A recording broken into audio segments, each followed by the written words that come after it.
How y'all doing, man? How y'all doing? Oh man. Sometimes, man, it's nothing worse than a tap dancing, suck butt ass, bojangling ass, handkerchief wearing, bread tube ass nigga. And that's what we gonna talk about today. That's what we gonna talk about today. Scotty, go sit your ass down. That's what we gonna talk about today. Right? I see we got Tech Boy up in here. What up, man? I see we got Ahmad Milner up in here. What up, man? I see we got Doug Dissident, Mike Andrews, and Chill. What up, man? Carrington, what up? Joining me in the 515 straight so we can roast this nigga like we always do at this time.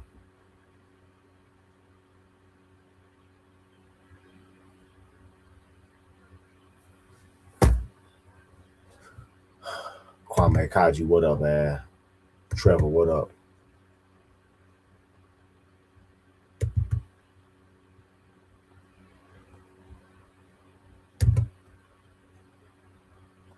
Get rid of some of these tabs over here. Well, science guy, you knew about this nigga that. Oh shit. Got a runaway tab. Got a runaway tab over there.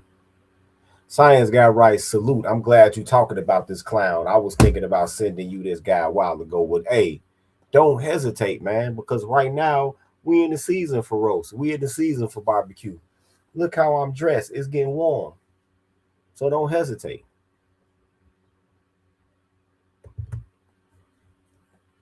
And Eastern Block says, I called them Reddit tubers. Yeah, that's another good, great designation for these motherfuckers, Reddit tubers. And what up, man?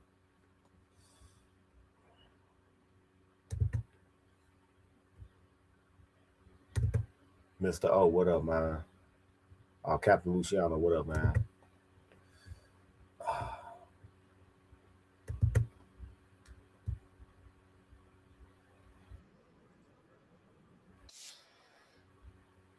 All right.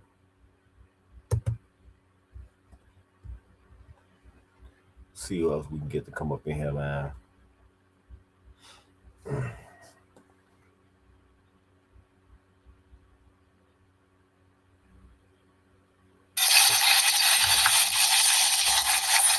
Just need a few more people, man. A few more people, man. Do y'all realize? I don't know if I ever told y'all this before, man. Oh, you got your play ready perfect square. That's great. I actually had an ex that used to refer to y'all as my cult members. And I was like, what the fuck are you talking about? And she was like, yeah, you run an online cult. And I said, is that right? I run an online cult. And she was like, yeah, you run an online cult. Because one time we fell out. The bitch called herself coming on my channel trying to, no, I was a guest on Obsidian channel. And she came in there trying to talk shit about me and got her ass ran about that comment section. And she was like, oh, that's a cult. So I asked this bitch, I said, well, if I'm in a cult, then where the fuck is my goddamn ivory color silk Brioni suit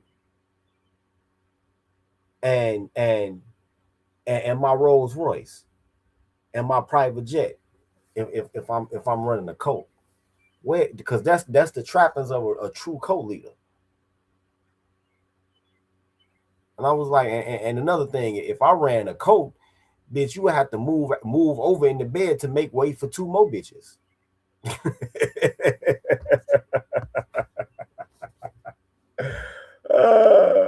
Mr. O, what up? Mr. O writes, hey Tito, remember you said you were done with roast because it wasn't anyone left 20 roasts later. Yeah, man. I thought I was done too, man. But motherfuckers seek out new motherfuckers every day. Yeah, Perfect Square, we on code. Yeah, exactly. And I asked her that. Where's the Tito compound? Where's the Tito compound? I asked her, why are we not living on a compound and bitches throwing roses up under my feet like, oh, Coming to America and shit? Like, why am I working a job? Like, come on, man. Yeah, coats are against independent thought, and I'm, and that's the whole reason I'm doing this shit is independent thought.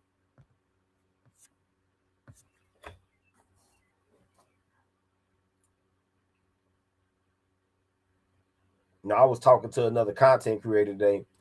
Shit, he told me that one of his homies called his subscribers Branch Davidians. I was like, damn. Like, we can't win, man. When it comes to talking to normal people, if you are a YouTube content creator, you can't win, bro. You can't win.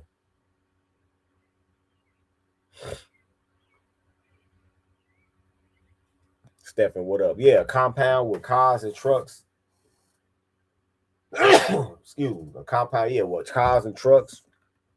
You know I love my cars. Shit. You know I love my cars. Shit, if I'm a cult leader, I should be able to drive up, pull up in a motherfucking turquoise and white two-tone 57 Bel Air and hop up out that motherfucker and then hop in a goddamn neon green Ferrari Enzo and then park that shit and then jump in a motherfucking red ass F1 Raptor.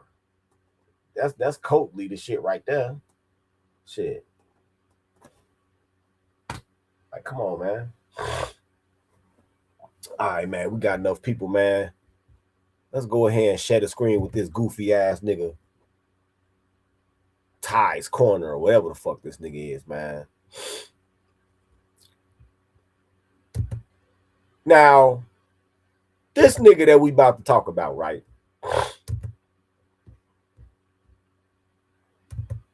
This nigga that we about to talk about. And it's not Andrew. I roasted Andrew already. So don't think that I'm finna roast Andrew because you see the picture right next to mine. But this guy that we about to talk about he might not be FBA. He kind of got that tether look to him. But some of y'all might know him. Some of y'all might have knowledge whether he a tether or not. I don't know. I'm not familiar with this individual. But he's one of these people that just grifts off of the same redundant, just passe, overblown shit that the manosphere is dead.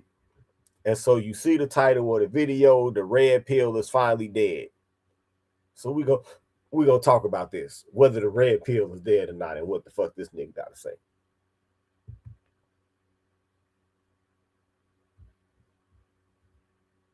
Damn them. Your wife has 3 baby daddies and has been married twice before. And you you lick sniz. Under your religion. You lick sniz. What does that You're mean? a fucking don't talk shit about my wife, you stupid bitch. Shut your mouth. It's because I'm better than you, Charlie. No, it's because you're embarrassed and you know that the traditional values that you try to sell people on are bullshit. Now, this gay woman had a point right here. And if y'all don't remember, this had induced me to roast the shit out of Andrew. Right? Thank you, Eastern Bloc. Thank you, Eastern Bloc. Trad cons are so pissed at MGTOW. They always been pissed at MGTOW, G. They always been pissed at MGTOW. Man, what is your damn name? Not your screen name, nigga. What is your name? But they always been pissed at MGTOW. Trad cons have always been pissed at MGTOW. They've always been pissed at MGTOW.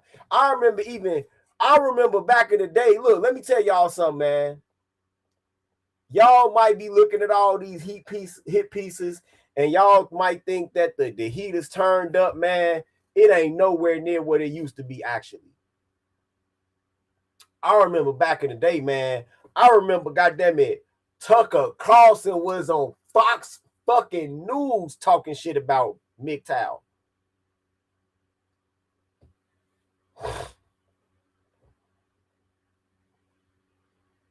Right? And all of us started roasting them, calling them Trad Cuck Tucker.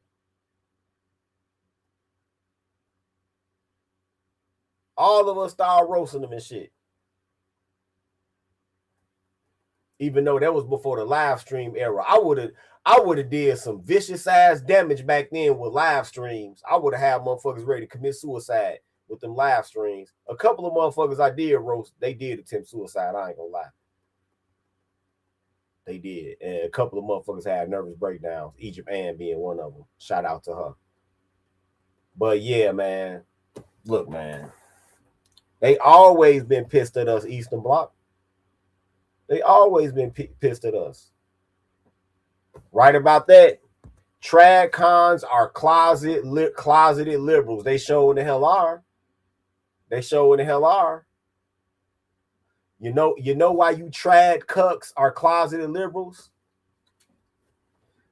Because you want to protect women. These hoes told y'all they don't want to be saved. But you out there with your motherfucking high visibility vest, your lanyard, with a life preserver in your hand trying to save them anyway. They told y'all they don't want to be saved. They told y'all. They told y'all.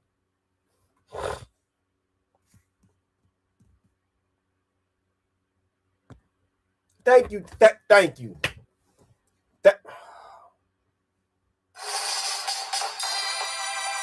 Yes.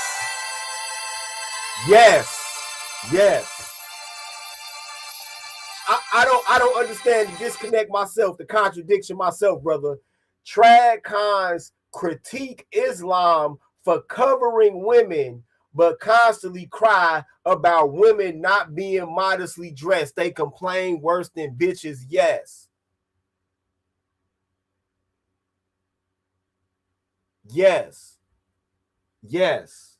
And then constantly equivocate about how they don't want to take women's rights, but it's the women's rights that's trampling their ass.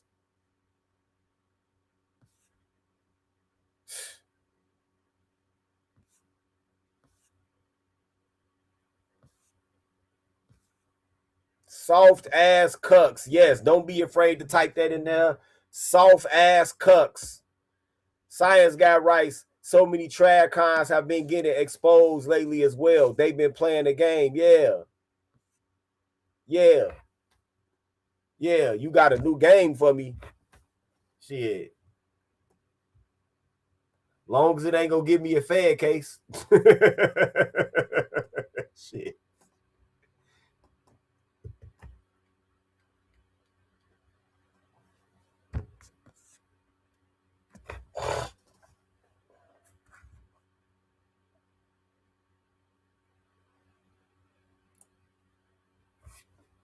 Okay.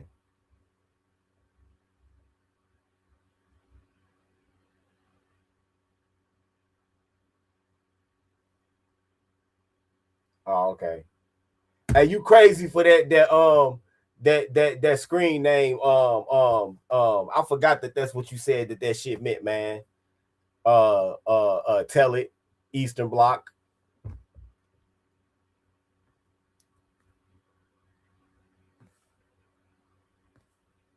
Yeah, that's what I don't get. I wish I would wife up a hoe. R2K writes, trad cons want to marry former OF girls and baby mamas. And then motherfuckers be looking at me crazy. Oh, why you with her? Two reasons. Two reasons why I'm with her. Extremely limited body count and no kids, motherfucker. No kids, no tattoos, none of that shit. That's why.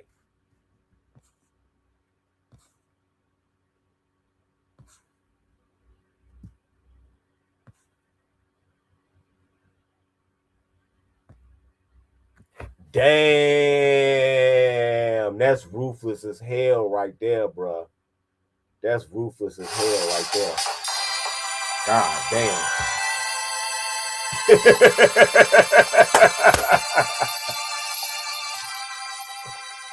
Oh man, this the Rose Rice. Like whenever there's some conservative event somewhere and the local grinder app crashes due to overuse, hell to the no. Hell to the no. Hey, hey, hey, hey. I'm glad you said that perfect square. Cause y'all, you know what? Y'all might want to tune in to my Patreon. Cause I'm finna go on the motherfucking jihad against dating coaches. I fucking despise dating coaches. I fucking despise. It's like 2 or 3. I could go and be a Yakuza member and get some of my motherfucking digits cut off and still be able to say how many dating coaches that I'd be like, okay, I respect them as content creators and as people. I fucking despise dating coaches. I fucking despise them. I despise dating coaches. I just had words with a bitch ass dating coach on TikTok that blocked me. Bitch ass nigga. This nigga was talking about some, if you argue with a woman, when now it's just 2 bitches arguing. And I asked her, like, why are you repeating feminists like these juvenile feminist talking points, bro? Ain't you a dating coach? Like, why are you wading into politics? And he was like, oh, so you argue with your girl? I said, everybody that sees a woman on a reoccurring basis is gonna end up arguing with her.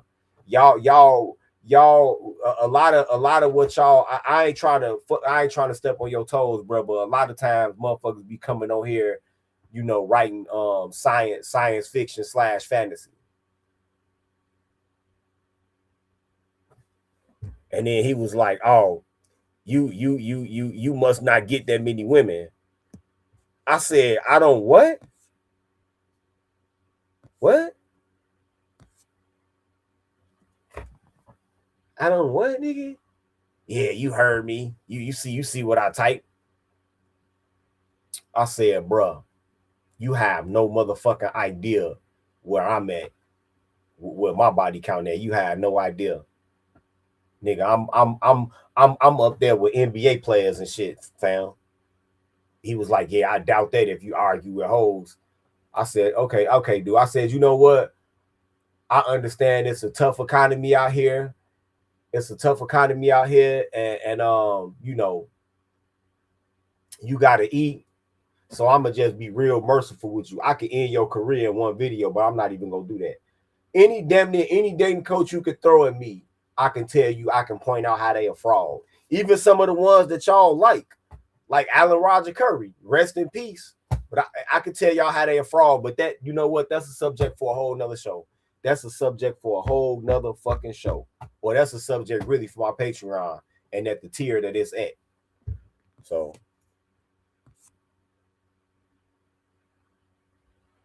Yup. These men will do anything for you, cat, and it's a recession out here. Yup.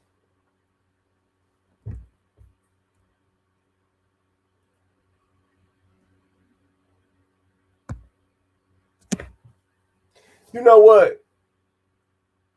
Dating coaches that's married, I don't know. I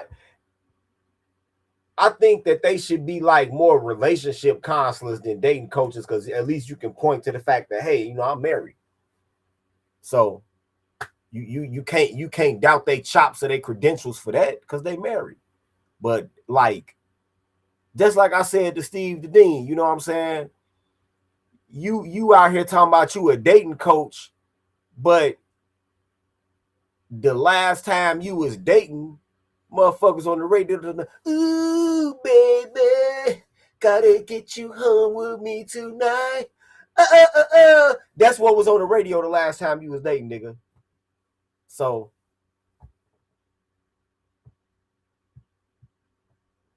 you probably talking about Steve the Dean, who the nigga I'm talking about. That's probably you talking about.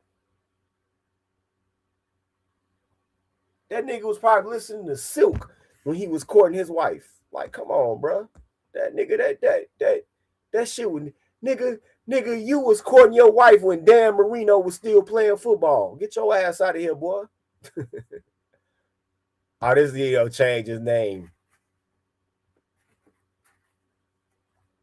Russian middle cunt now.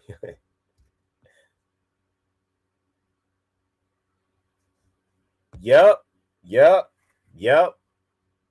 Versus real conservatives like me, because my conservatism is just political. Doug Dissident writes, a lot of the so-called conservative groups used to groom 304s and homos into politics. Yep. I saw several of them while I was politically active in the DC area. DC is San Francisco on steroids with the gaydar. Wow. Yeah, that masculine frame shit.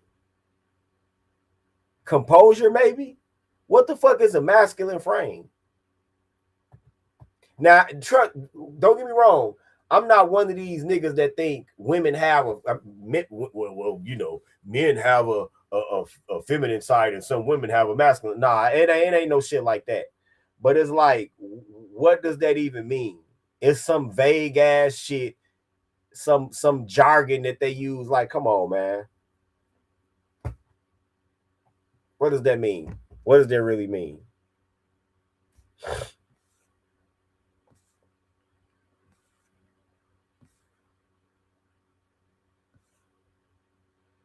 Yeah, whole frame while you cook. Exactly. Whole frame while you cook. That's exactly what they trying to teach motherfuckers to do. Whole frame while you cook.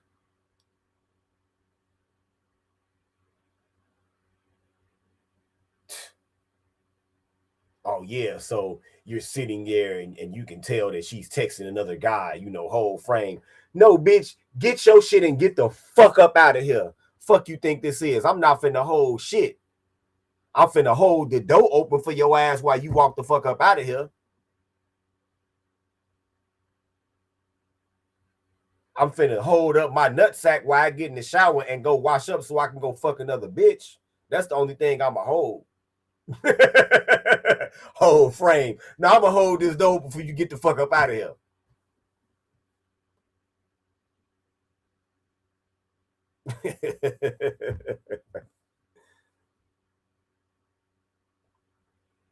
Thank you. Thank you, Eastern Bloc. Being egotistical and selfish is not masculine anyway. That's feminine. Thank you.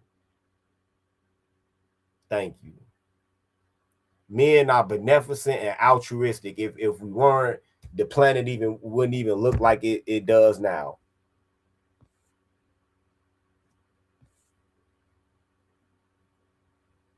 Yep. They want men to be egotistical and selfish like bitches. Yep. Yeah. That's the only two things I'ma hold. I'm gonna hold the door open so that bitch can get out. The same shit that they would want you to sit there and tolerate, like you said, like Eastern Bloc said, whole frame while being a cook. If you sitting there and you think that it's another man contacting this woman and don't no repercussions come out of it, that's some cuck shit. That's some cuck shit. If you don't check that bitch or throw that bitch out, or just cut that bitch off, that's some cuck shit. It is. You at that point, you being cucked. Whole frame. Like I say, I'm gonna hold the door open and then I'm gonna come back upstairs and hold my nuts up while you know what I'm saying? While I wash my ass and get on the phone with another bitch. I don't know what the return on the investment is, Perfect Square. I had no idea. I do not know. I don't know. You right about that, tell you, boy. Their cut kink is why they want everybody to accept disrespect. Yep. Because to me, the modern dating coach's message seems to be, it's all fair in the game. Whatever you want to do, as long as you get some pussy. And as long as you trying to talk to the next bitch to get some put, it seemed like that's, man, you got to accept that they go just be, it's always go be another. Now, you ain't got to accept that, nigga. You show when the fuck don't. It's a whole world of bitches out here. You don't have to accept that bullshit. Manosphere writes, cucking has become normal as we move into fifth wave feminism. Yeah. But that shit ain't the norm for everybody. All right, let's get back to this goofy ass video. But Andrew got his ass clapped right here. This is exactly why I ended up roasting his ass. This is exactly why this interaction right here is exactly why I roasted Andrew and his motherfucking Robin Ventura third base looking ass wife. Look like she playing third base for the Sox. Because you are not a traditional man.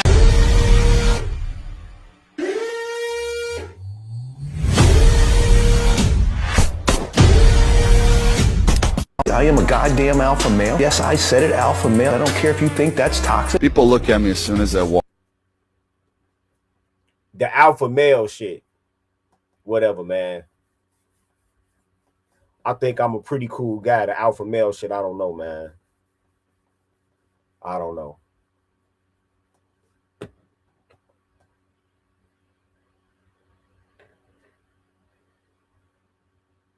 Walk in and they're like, who is this guy? Yep, Celine has 3 baby daddies. And the story is wild. The story about her and Andrew is fucking wild, bro. I talked about that when I roasted his ass. I know who Rachel is. Rachel looked like Robin Ventura that played for my team, the White Sox. Now, the crux of what this nigga's argument is that he thinks that all of these guys are manosphere. Don't lose sight of that as I cycle through all of these goofy ass guys that he exhibited up here. He's trying to make the same played out ass narrative that all of these guys are in the manosphere.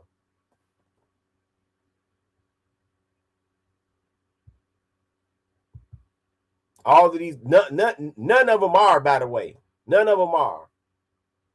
None of them are. Andrew is not in the manosphere. Andrew, I don't even know what to call that genre of video. Yeah, she looked like Robin Ventura. You don't remember the thumbnail? You don't remember the thumbnail when I roasted his ass? And then turned around and roasted her? Yeah, that's what I'm saying. At least if y'all go act like that for free. Met Hall of Fame writes, what makes the bullshit from women much worse is that society wants men to foot the bills and pay for dates. We pay for more than bills, bro. All of these fucking initiatives and set-asides and funds and shit that they have for women, that come out of our end. We the biggest taxpayers. That comes out of our end. And so then what happens is that because they have all of this free shit, then that makes them expect more from you materially after you've already collectively compensated them materially. Now that you've collectively compensated them materially with your tax dollars, they also want you to increase now what your individual contribution is. That's what the fuck, that's what the fuck problem we have with feminism. That's the problem we have.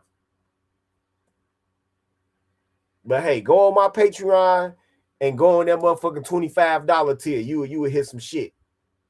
For those of y'all that's on that tier, y'all already, I already made my what I think about a lot of this shit plain. Oh my God. Thank you. Thank you. Thank you. Thank you. Thank you. Thank you.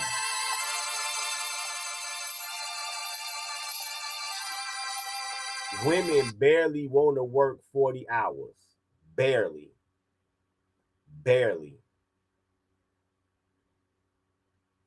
Barely. Have y'all peep game? Do y'all understand? Do y'all understand?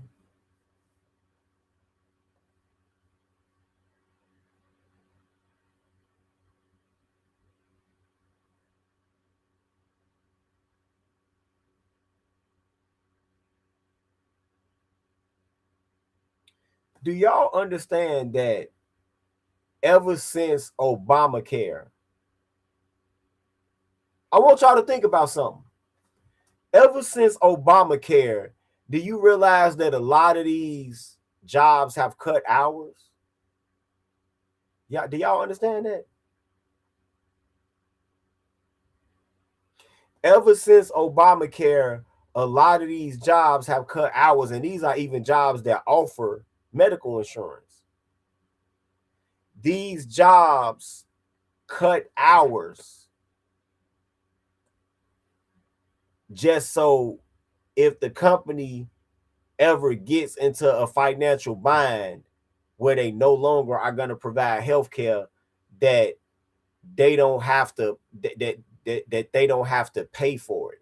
Because you realize that if a company has you work less than 40 hours a week, they don't have to give you health care.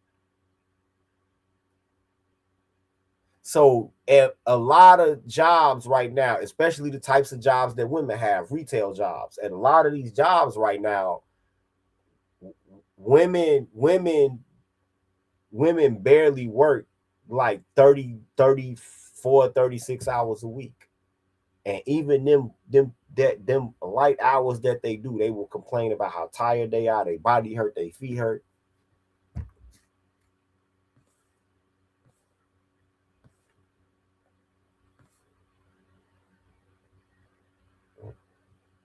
Yep, right about that, Distant Rose. And because of that, most Gen Z peeps are the beautiful ones of John Calhoun's Mouse Utopia experiment. Yep. I've seen that too. No news rights. Did y'all see the videos where women want to get paid for doing work around the house that they live in? That's utterly fucking ridiculous. That's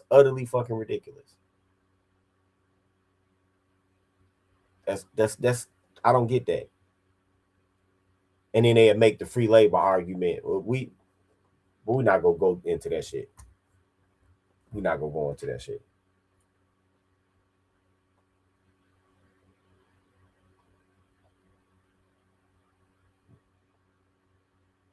Then they make the free labor argument.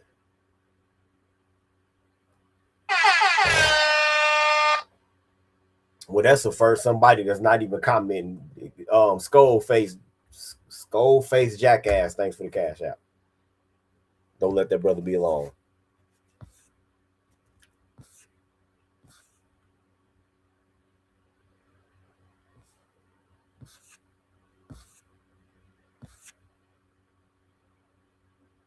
Are you Gen Z? Damn.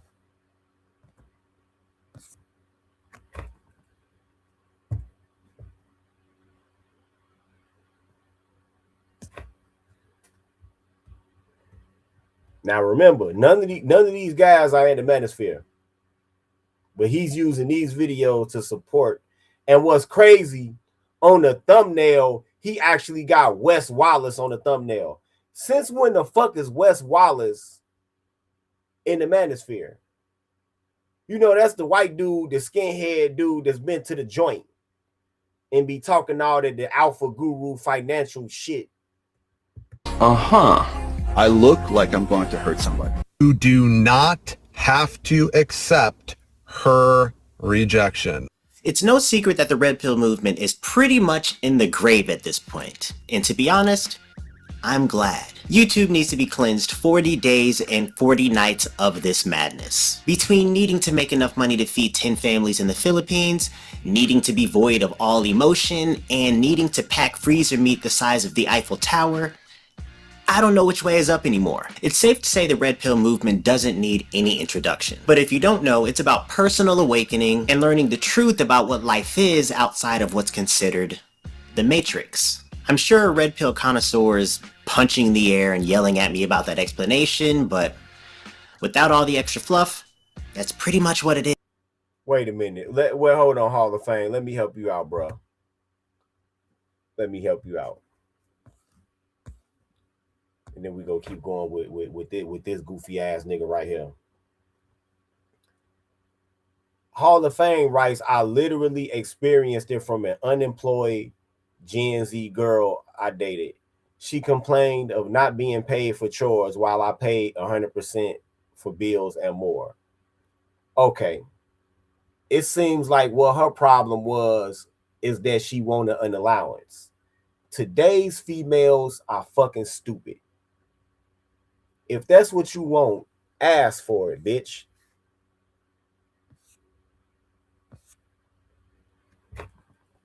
If you want an allowance, so for anybody that might watch this replay, right? If you as a woman want to play the housewife role, and even though you hold shit down at the house, that's beautiful. That's beautiful. That's beautiful. Ask the man for an allowance. I just asked the man for an allowance. I mean, okay. R2K, you told her she was crazy. What? How exactly? How much did she want? At least she was forthwith enough to come and approach you with that. How much did she want? Because the allowance is not you paying her for doing what she do around the house. That's not what the allowance is for. The allowance is just for incidental expenses and some measure of autonomy. That's all the allowance is for, brother. That's all it's for. The allowance is just so she still feel like a woman and not a kid. That's all it's for. And I'm not on no sim shit right now, but I'm just saying, because you gotta think about this. You gotta think about this. You know how old I am over y'all? When the 4th of July come this year, I'll be 50. I'll be 50 years old. So think about who my elders are.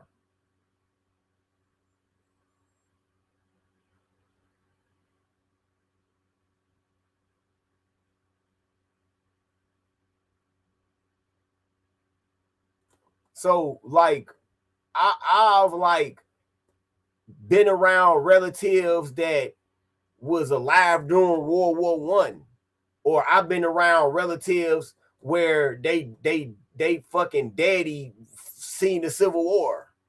So I've seen older shit than y'all have. Oh no, she didn't qualify, R2K. I'm sorry. I'm sorry. No. She didn't qualify. R2K writes, and it was my place with only my name, so I did most, and I still did most of the cleaning. No. That's not how it works. That's not how it works. See, the problem with a lot of these women now is that they want to live traditional under feminist rules. You can't have it both ways. You can't have it both ways. You can't live traditional under feminist rules. You can't live traditional under feminist rules. You gotta find what lane you want to be in. So if you a woman and you decide that you go attempt, because you as a woman now, especially if you're a Gen Z woman right now, you haven't seen nobody do their housewife shit 9 times out of 10, so you don't even know what you're doing. You don't even know what you're doing. So if you're going to try to do that, see, I'm sorry, but R2K and Menace and Hall of Fame, what y'all are describing is bitches that was paving the way to getting themselves kicked out. A lot of these women be talking nowadays about, oh, you don't want to live with no man, or I want my peace and all of this shit. No, bitch, no. You understand your limitations. You understand that you a lazy motherfucker, and you understand that you being a lazy bitch is just paving your way to being kicked out of a man's house. Cause the first thing that this man is gonna say, well, he ain't gonna say it right away, but after a while, when he come back in his house and he got your ass laying around and he cleaning up and doing all of this shit, he gonna get tired of it. It's only one way, and again, for any women that's gonna watch this replay, let me tell you something. It's only one way possibly that you would get away with that. It's only one way possibly that you would get away with that. And that could only be if you have set up an extremely freaky ass vibe in that house at all times. And even then, after a while, it's gonna get old, because even though the man might be enjoying himself, you still got him living in filth. So yeah, you would have to be a 7.5 and above on the look side, and you would have to be on some shit like when he come in that house, it's basically a house of prostitution now. So as soon as he come in that house, you would have to be taking this man's clothes off, making him get in the tub and rubbing his shoulders and then sucking his dick while he in the tub. That's the only way that a nigga is gonna tolerate you not doing any housework at all, and even that has a shelf life of about 6 months, because don't nobody want to live in filth.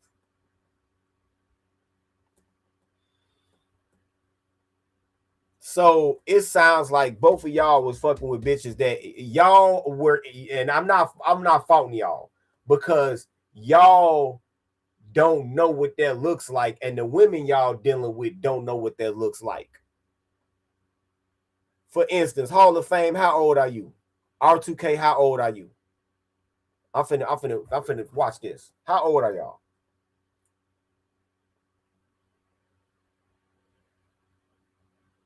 And I'm just making a point. I'm not on no, back in my day type of shit. Nah, that ain't it. I'm not on no shit like that. I never play that game with y'all. I never played the Colonel McBride shit with y'all.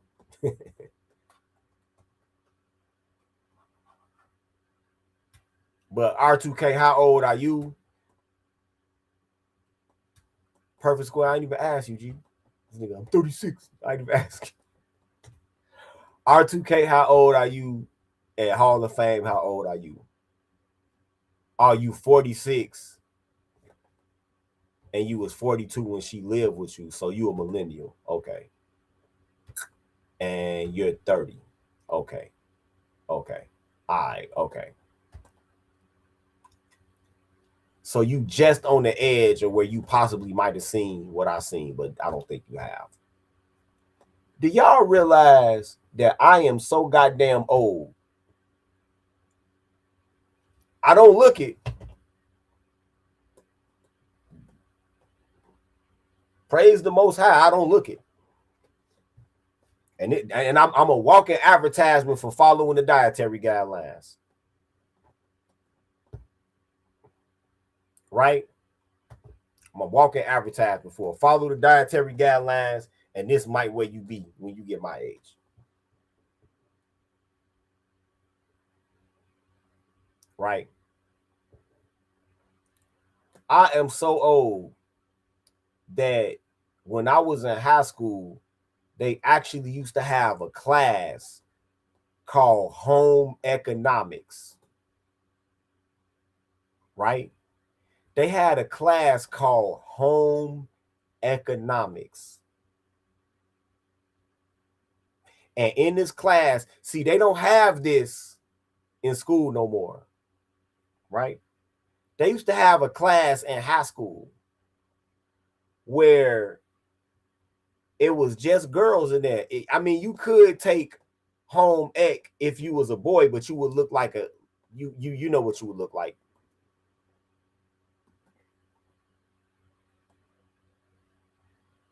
They used to have a class called home ec, and in this class,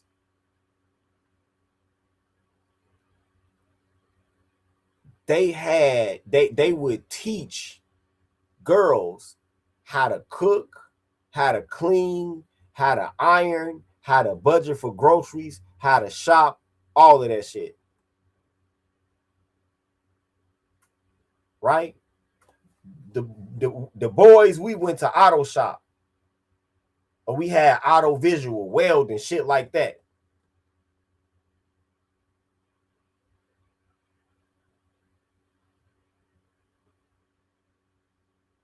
Yes, see, you right about that OS1. Yeah.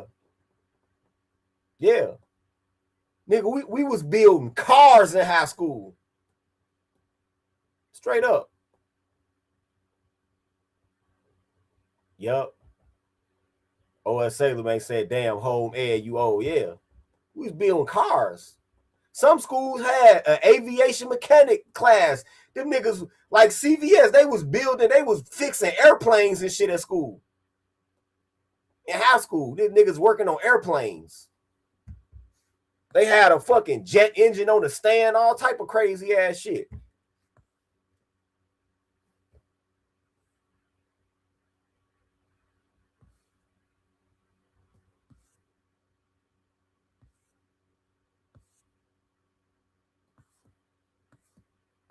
So yeah.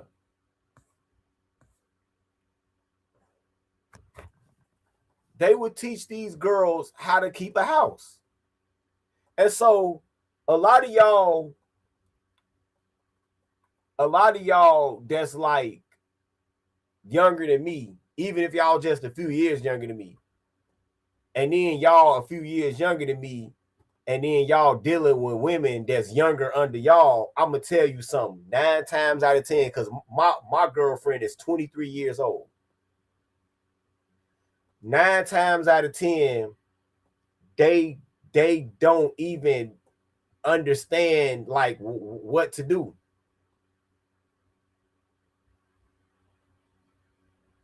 Or they have an incomplete picture of what the fuck they should be doing.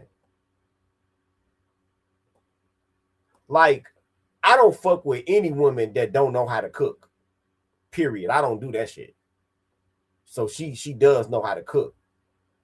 But then I've dealt with, even when I was younger, I've dealt with women her age, around the same age group, and the picture that they have of running a house will be so incomplete, where they might know how to cook, but they might not know how to manage trash, or they might not know how to clean certain surfaces, or they might do shit like they'll take a non-stick pan and then they'll start stirring around in it with a metal fork, and I have to stop them like, hey, you go mess up this pan. You got to go get a wood spatula or something.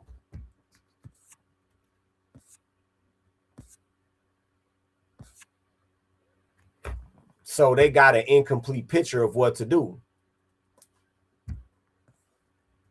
Yeah, you right about that, no news. They don't know how to cook because even their great grandmother was in them streets. Yeah, because the young ones now, they fucking great grandmother's probably a baby boomer, and you know they was out. They was trying to go to the Earth, Wind, and Fire concert and fuck on the grass.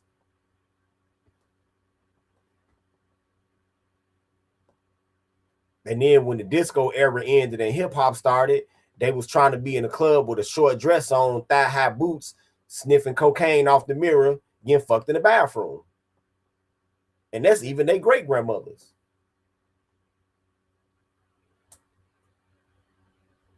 They motherfucking grandmothers was on the motherfucking beach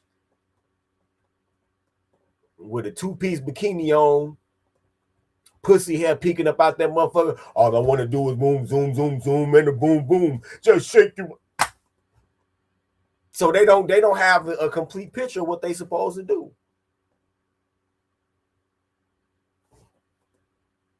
So then you gotta like damn near draw a diagram for their ass. But if they wanted allowances from y'all have to let them know that they have to qualify for that allowance. y'all have to let them know. First of all, y'all have to dispel that cooking and slavery shit. Because you have to be like, wait a minute. When you go to the store like this, check it out, baby. When you go to the store, if you bought you a big bag of chips, would you let me have some of them chips? Yeah. Why would I be that stingy? Right?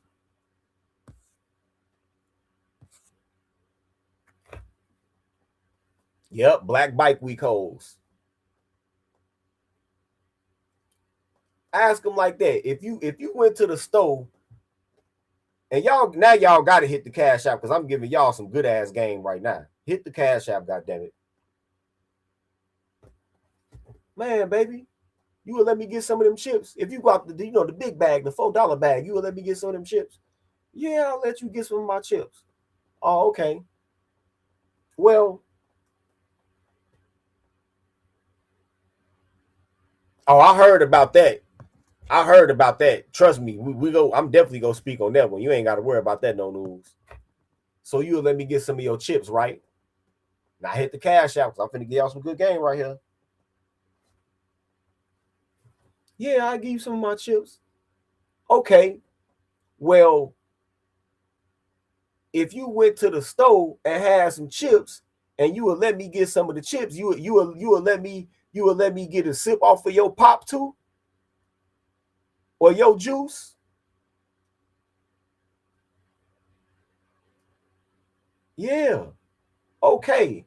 Well, if you went to the store and you would let me get a sip off of your pop or your juice and you would let me get some of your chips, then how do you figure cooking is slavery? Because if you cook some food, you ain't gonna cook exactly enough for you. So you gonna let me get some too, right? Yeah, okay then. Well, you can't never tell me cooking is slavery.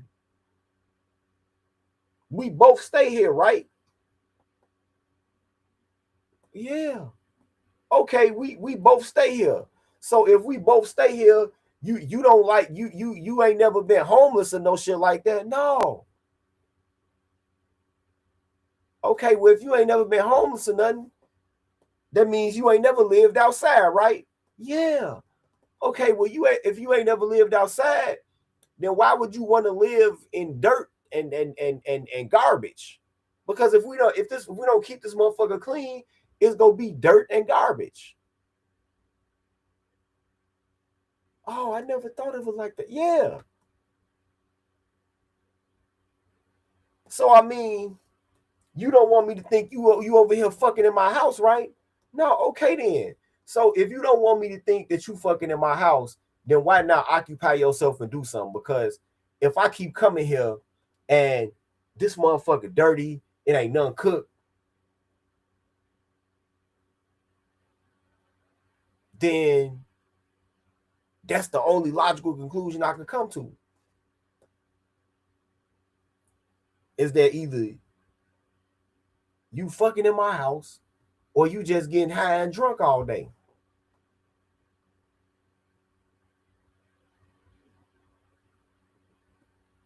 It's gonna work on one that's not slow.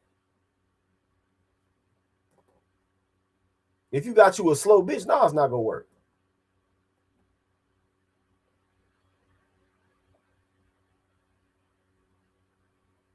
Mr. Lamper, thanks for the Cash App. Don't let that brother be alone. And you need to tell him that if you just don't want to do shit, just say that. But don't be trying to say that some shit is slavery.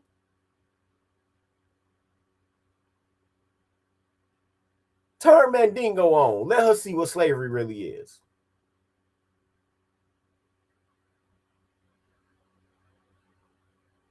Turn Mandingo on. Let her see what slavery is.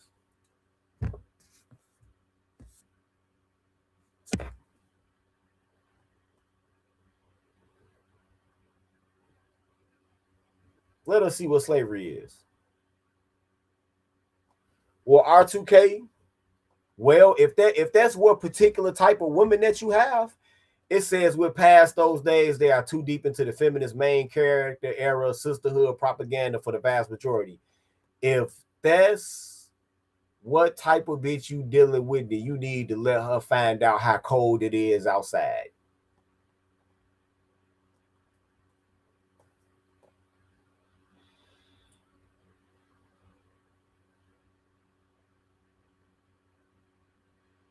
Let her find out how cold it is outside.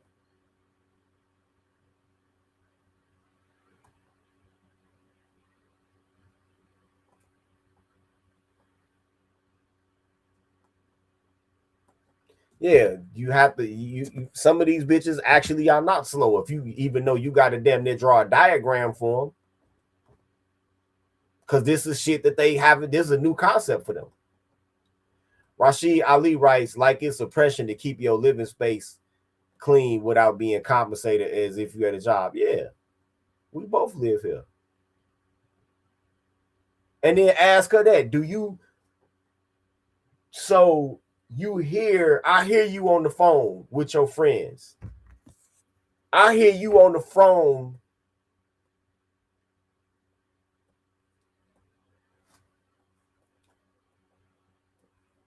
I hear you on the phone with your friends, right?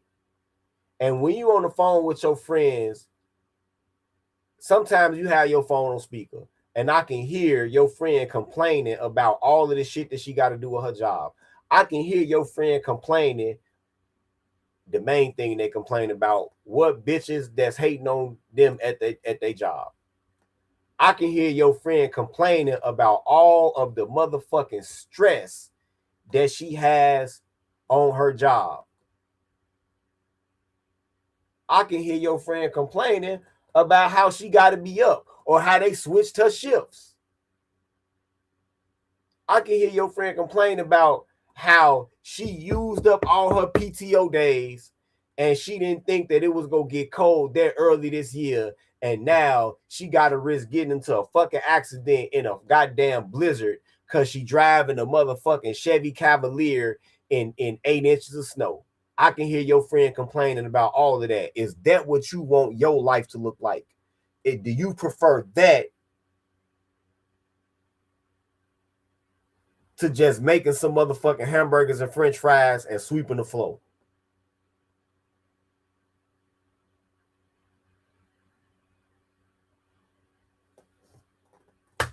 Like I said, this is something they haven't seen. You have to draw a diagram.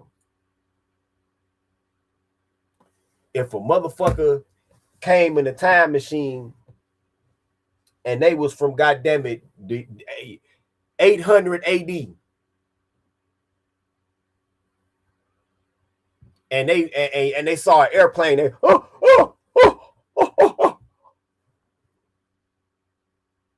you will have to draw a diagram and explain to them that, see, them things are called engines, and then it's a wing that shapes like a teardrop. They call that a cantilever wing, and as the plane pushes or pulls the engines pull it or push it forward, that the shape of the wing and the onrushing air creates a vortex on top of the wing, and that's lift. That's what pulls the airplane up. You have to write a diagram for a motherfucker that's from that far back in time.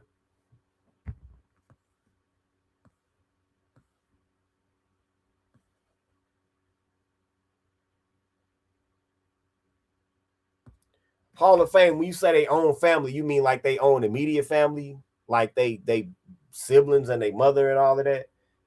He said, Tito, I see a shift happening since about 2020. Women are making a move back towards their own family. Is that what you mean?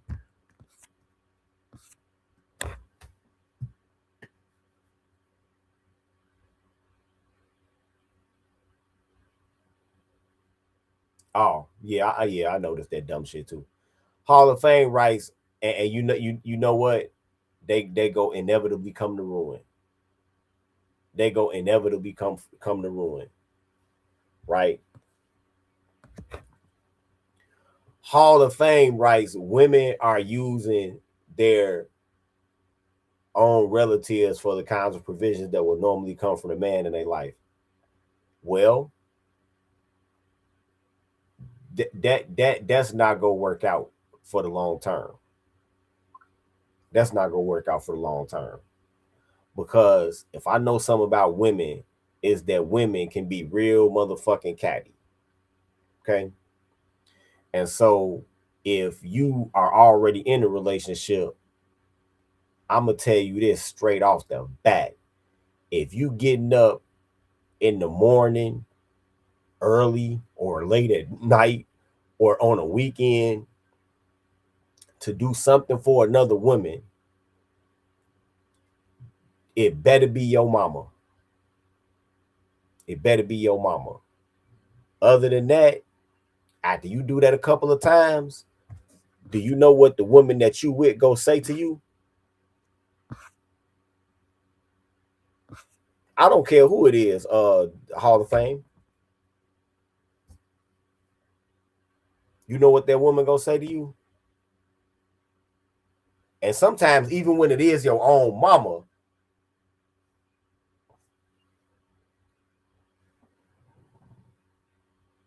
why the fuck her nigga don't do that?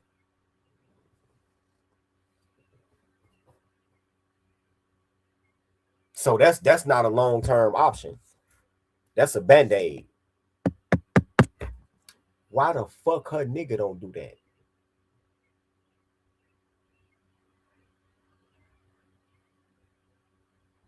That's you only got a couple of times. I'm telling you, you only got a couple of times. And it better be your mama. And in some cases, the bitch don't even give a fuck if it's your mother.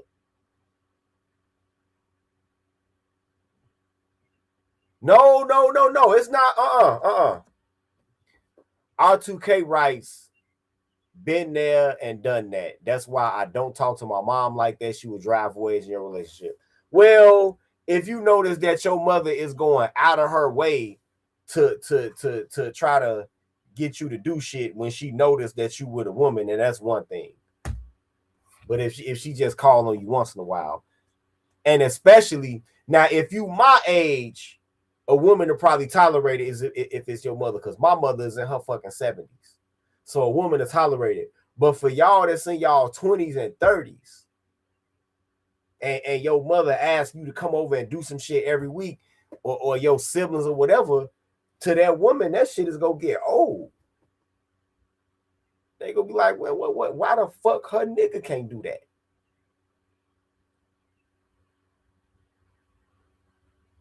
Cause a lot of y'all that's in y'all 20s,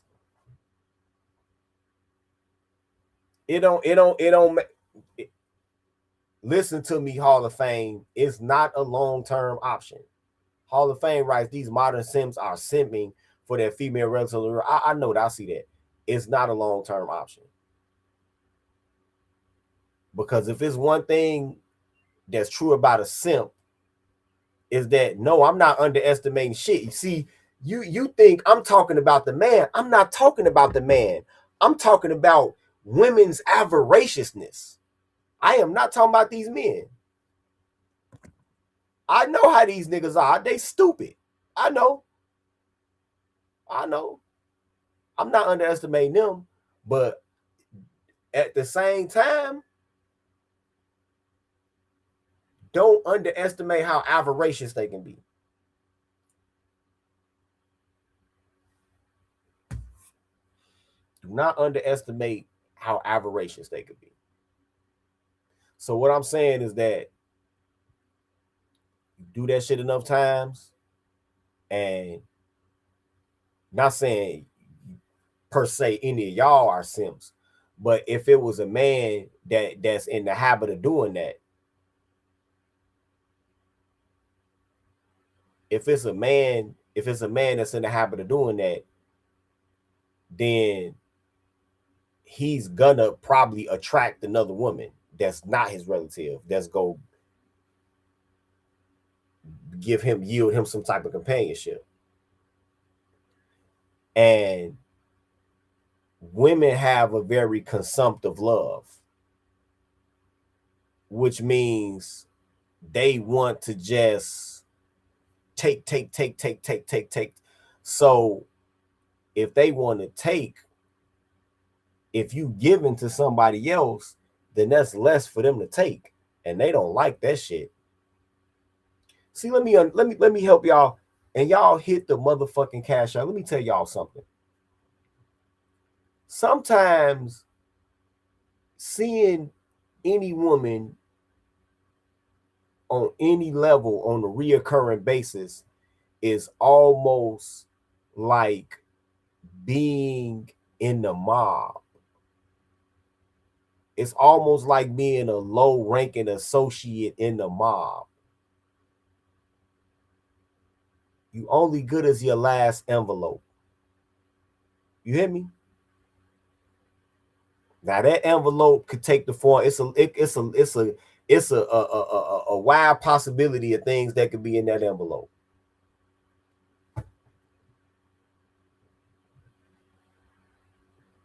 Thank you. Thank you, R2K. Thank you. Exactly. It becomes a fight for me. Money, energy, attention, and time. Yes. Yes. You only good as your last envelope. Okay? Just like being in the mob. You only as good as your last envelope.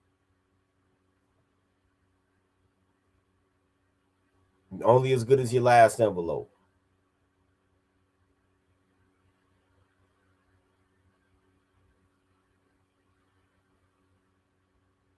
It could be a lot of things in the envelope.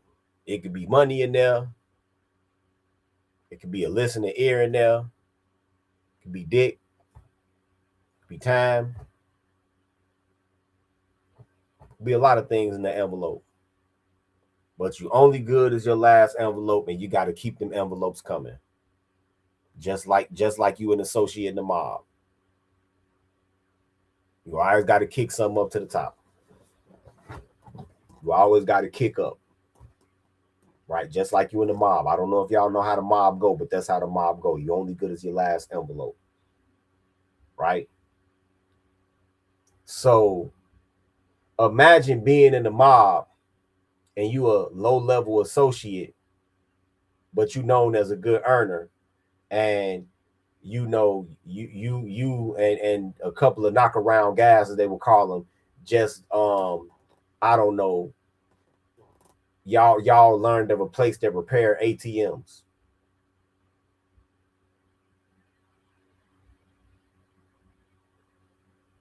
Right? And y'all break into the place that repair ATMs, and y'all and one of the employees told y'all, hey, it'd be a cash in these motherfuckers. And y'all just go in there and just start blowing the fucking drawers open, and y'all take all of the money up out of there, and y'all get up out of there. Y'all cut the power, the alarm didn't go off, and they was too cheap to have a backup generator set up. So you would have split your cut with the knockaround guys you was with. But out of your cut, you're gonna have to kick 25% of that up as tribute. You're only good as your last envelope. And then it's the next job, it's the next job, it's the next job. Every time you do something, you're gonna have to kick something up top. You're only good as your last envelope. It's just like being in a mob. I know it's a fucked up way to look at it. It's a fucked up thing to understand. But it is what it is. Not paying your dues, shit. I ain't never had that problem. Top fucking earner. Mr. Odenfo says, damn it, Tito, I just had a flashback from my game banging days, paying dues, hoping not to get a pumpkin head from a violation. Shit.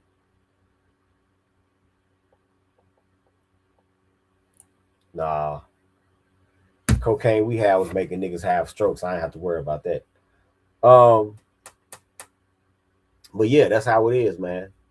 So the more of a capacity that a man has to be given of his time with his female relatives, eventually when he gets with another female, she go put a stop to that shit. She gonna be like, look, well, that's my cousin. Man, how old is she? Oh, she 27. Why she can't have her nigga do that? Oh, she ain't got no man. Bullshit, that bitch fucking somebody.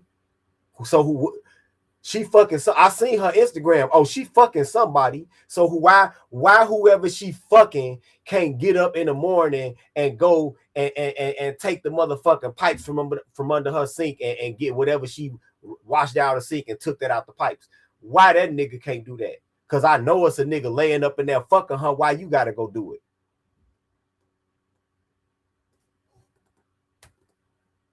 Why you gotta do it?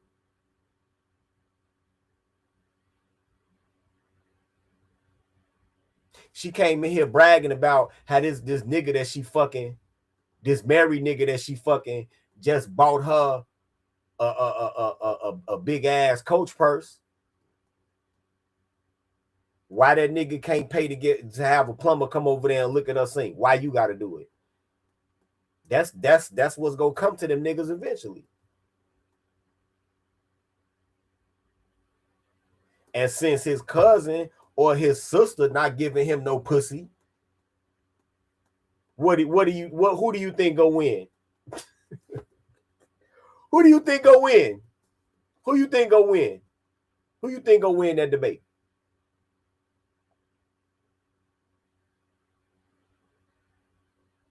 So yeah, you can't. Yeah, you right. Hall of Fame. It is a lot of goofy ass simps out here.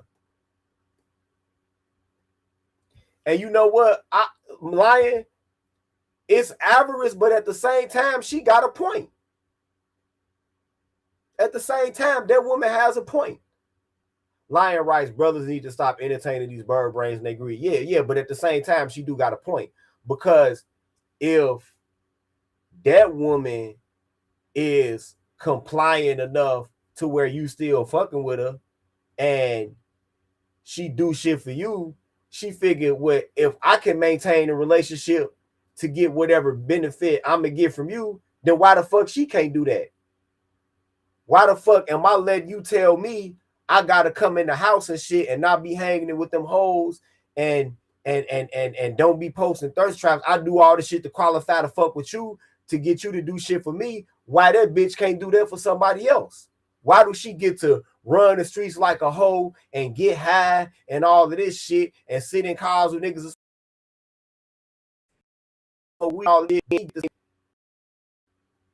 for free that I have to work for? The woman got a point. You can't say she don't.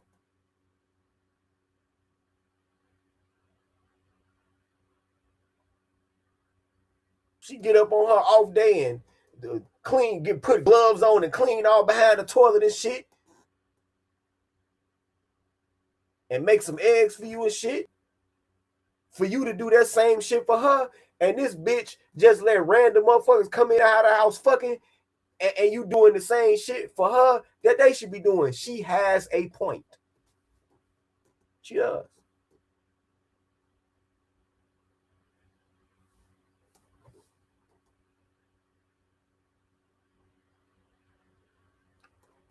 What? Oh yeah, these niggas bugging. They are moving in with their brothers and male relatives, and that shit got a shelf life. That shit got a shelf life.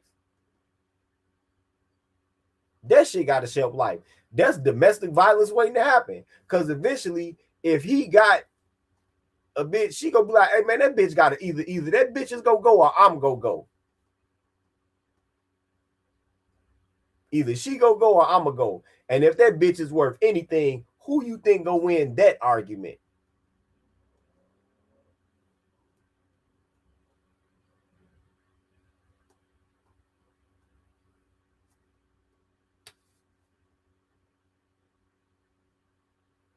Who you think gonna win that argument?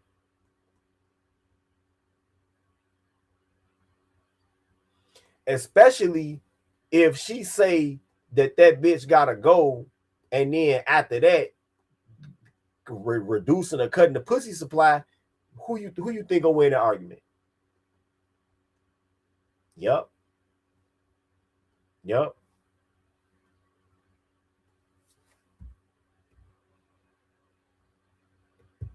It might as well be an umpire by the door, like. It might as well be an umpire by the door.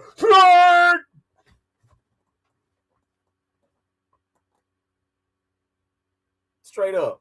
All right, man, we don't got all off the motherfucking subject. Let's get back to this motherfucking helium voice ass lane right here.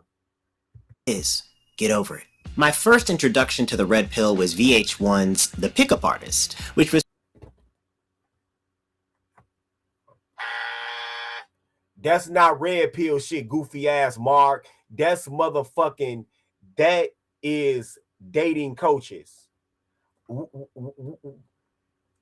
It's almost like we got to pay for a billboard or billboards on the side of highways that say dating coaches are not red pill. Dating coaches are blue pill.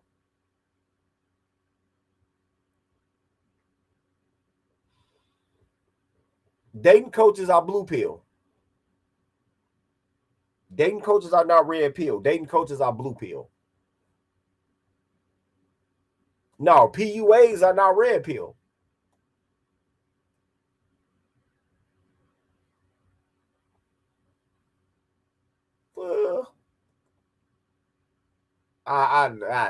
Maybe you meant to put a question mark at the end of that shit. Now, what I do over on my Patreon, giving social navigation advice, is that's different from being a dating coach. I'm just helping you navigate society. That whole thing in there is not, it's not about, oh, you get whipped. No.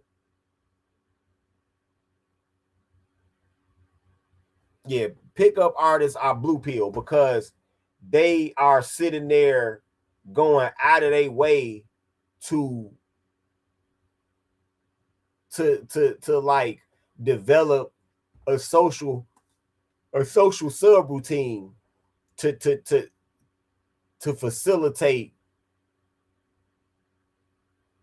short-term pairings with women.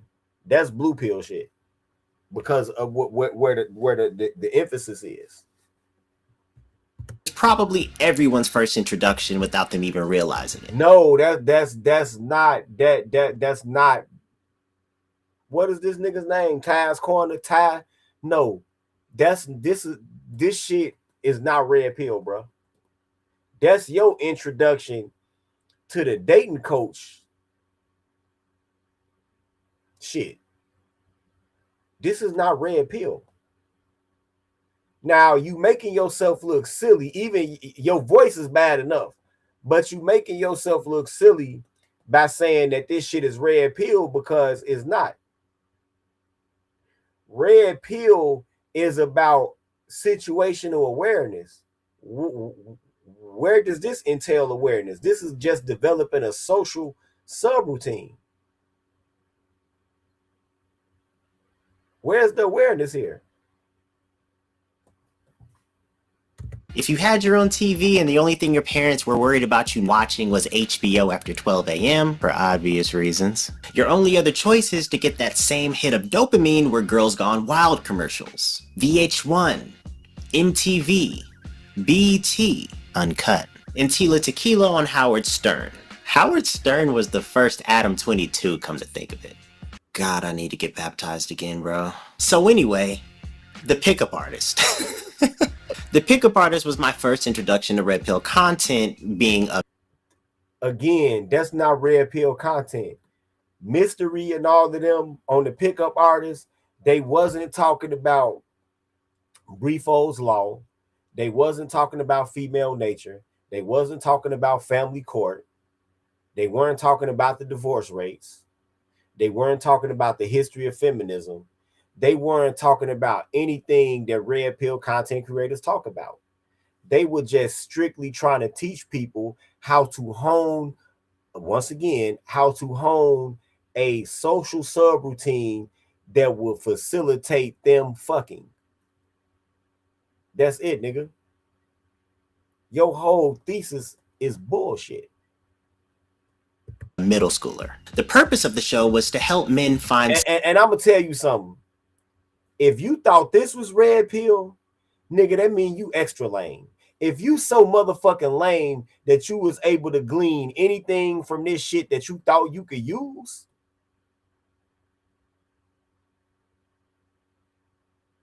then you lame as fuck. I looked at that shit like it was a comedy.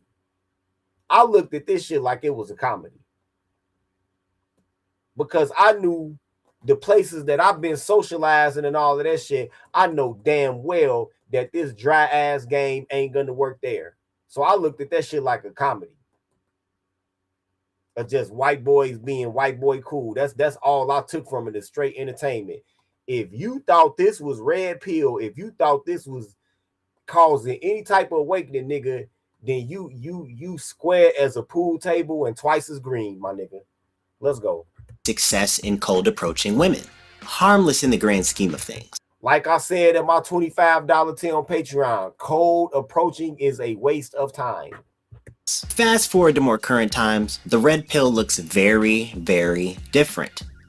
In the worst way possible. It went from peacocking, building your confidence, and at least having to act. None of that shit has anything to do with red pill. Peacocking, all of them dating coach term, peacocking, average frustrated trumps, last minute resistance. I read that book, The Game. I seen that show.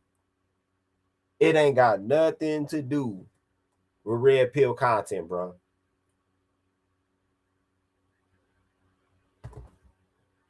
Actually approach women in person, to men providing sound advice to other men about improving themselves, to whatever the hell this is. Guys who know me, knowing I've talked about penis pump. Another dating coach.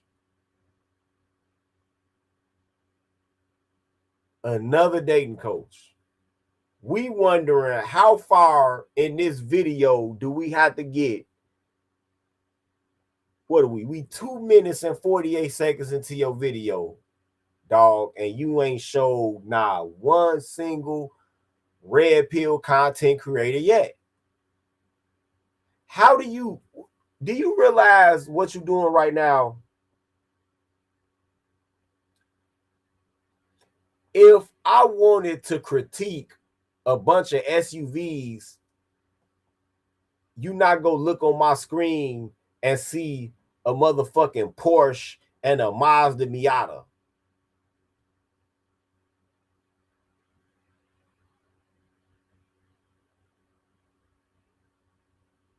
Because I'm not talking about roadsters. I'm not talking about sports cars. I'm talking about SUVs. So if we're talking about red pill content creators, then why is this screen next to me? Why is this screen next to me full of alpha gurus, looks maxers, and PUAs? None of this shit is red pill, bro.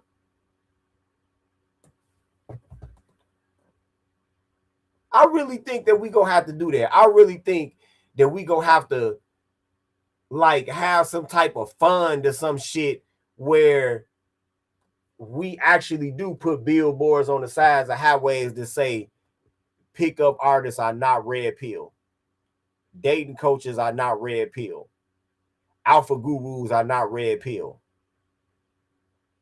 I think we really have to do that to counteract propaganda like this. For a while. So I'm here on YouTube, guys. This is not even FitX Talks. I'm going to tell you guys the truth about penis pumps. It's creating a vacuum that pumps blood through negative pressure to your junk. Let's not get complicated. That's all penis pumps do. Do penis pumps work? Yes and no. How many inches does my junk need to be considered a man? Minimum 7 inches. Every single man can get his wee-wee. And now I guess you got dick maxers. Pause.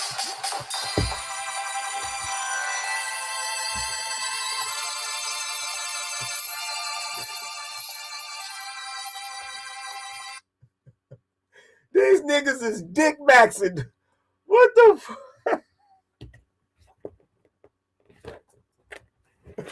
Oh my God, these niggas is dick maxing. These niggas is dick maxing. This shit is wild, bro. These niggas is dick maxing. No, your dick don't have to be a certain size for you to be a man. You just have to be born a biological male for you to be a man.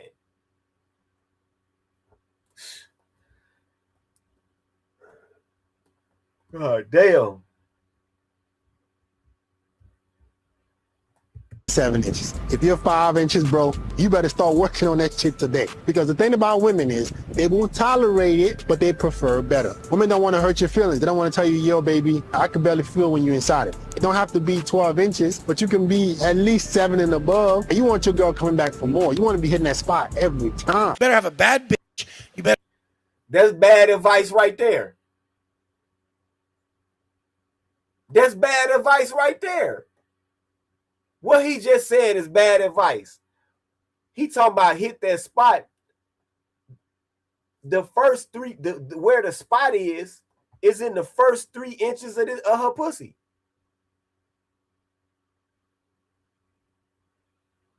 Now, do I hit the bottom of pussy holes? Yes, frequently. And yeah, they do want to hurt your feelings. You're right.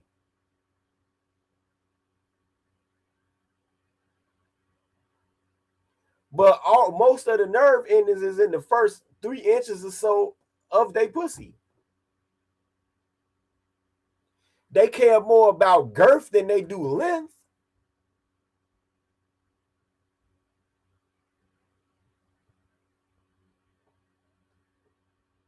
They do. Go ask one of them. They care more about, not, you ain't, don't ask the one you fucking with, they gonna lie to you. Go ask a random, they care more about girth than they do length.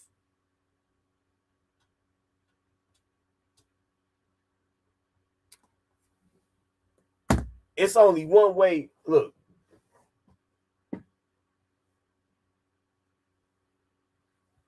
They care more about girth.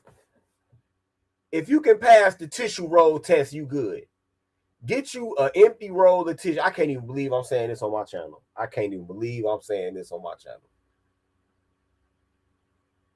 If you can slide when you fully erect, when you're fully fucking erect, if you can slide easily a empty roll of tissue on your dick, then yeah, that's not enough girth.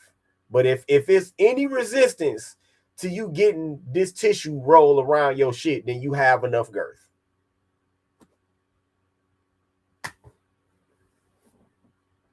But they care more about girth than they do how long your shit is. So that's bad advice that he was giving out right there. None of these motherfuckers on this stage are red pill.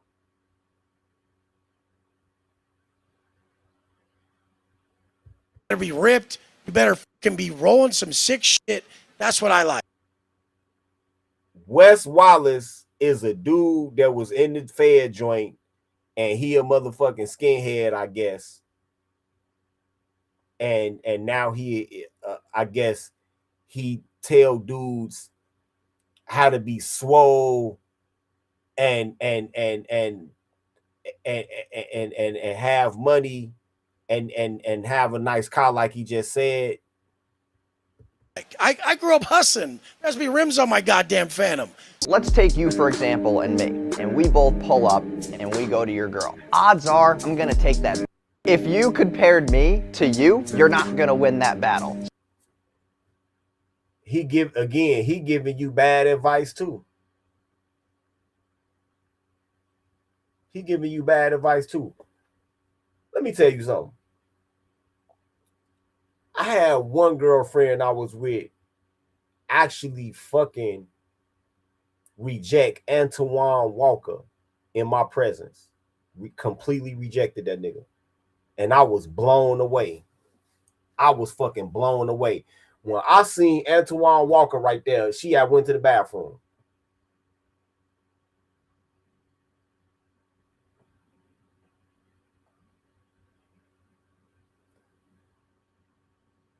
I seen Antoine Walker right there, and I'm like, damn.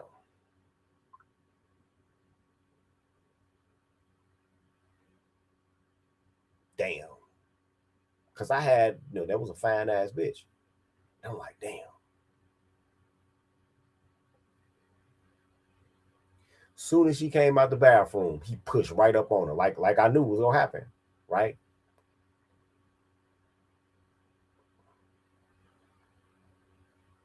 I had already conceded it because I'm like, I'm just a normal nigga. This nigga make $30 million a year. This when he was with Boston. I'm like, I'm just a normal nigga. I told y'all this story before. To my surprise, she rejected that nigga and embarrassed him. Cause I couldn't hear what they were saying. But she was like, no. And then she pointed like, no, my man, hey, get the fuck good dog. Leave me the fuck alone. Leave me the fuck alone. Cause for a minute I thought I was gonna have to fight the nigga because she like pushed his hand like, no, don't touch me. Leave me the fuck alone. And so then she turned around and said something to him. And it looked like he wanted to smack the shit out of her. But then she kept walking. And so then she got back to me. I'm like, oh, you cool? She like, yeah, man, that goofy ass nigga, basketball nigga tried to talk to me. I'm like, what'd he say? She was like, he walked up to me talking about, man, you know who I am. I'm like, oh, and it's like, then nigga tried to, like he stuck his hand out like he's finna try to grab me and shit.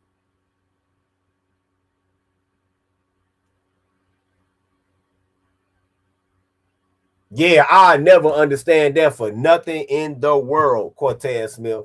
I guess by the celebrities being so taken over by the devil worship and shit that they pass around all of these same hoes. They pass around all of these same hoes because they see certain shit that they do and they not gonna tell. But yeah, you're right. Cortez Smith writes, what's crazy is a lot of the women we deal with look better than celebrities' girlfriends. Like Jay-Z says, a secret society. All we ask is trust. Probably what it is. Straight up. But she was like, yeah, he talking about you know who I am. And then she was like, why should I know who you are? And he was like, I play basketball, who up the bam. And I'm from Chicago. She was like, well, nigga, I eat Wheaties. Have you ever been on the box?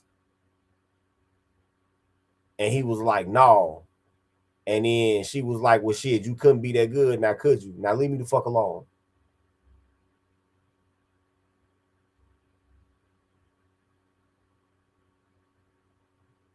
That's what she told Antoine Walker. I was like, wow.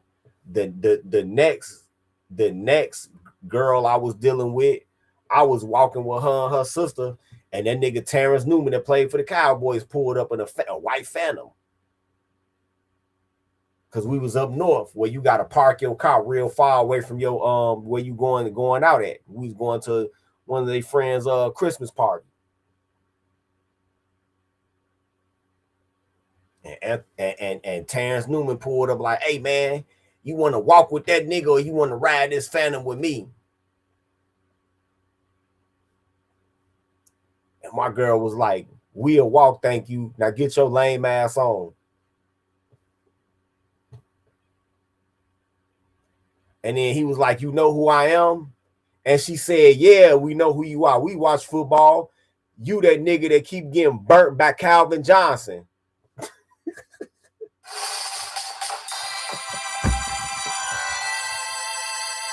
I was like, I said, man, stop before I have to fight this nigga.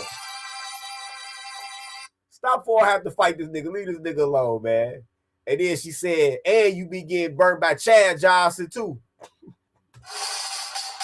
You know who the fuck you are, nigga. Now get the fuck on.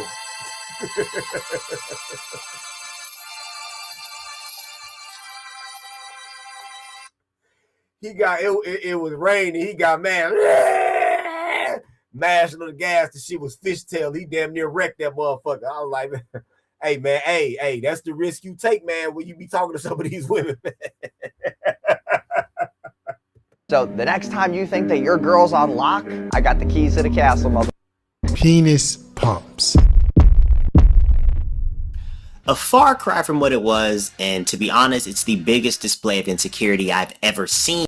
Again, none of this shit is red pill, G. Ty's Corner. None of this shit is red pill. There's nothing red pill about discussing penis pumps. There's nothing red pill about telling dudes that, hey, I got a nice car, I can pull your bitch. It's nothing red pill about that. That's not red pill. Y'all gotta stop. This shit is getting ridiculous at this point. This shit is getting damn ridiculous at this point. It's getting ridiculous.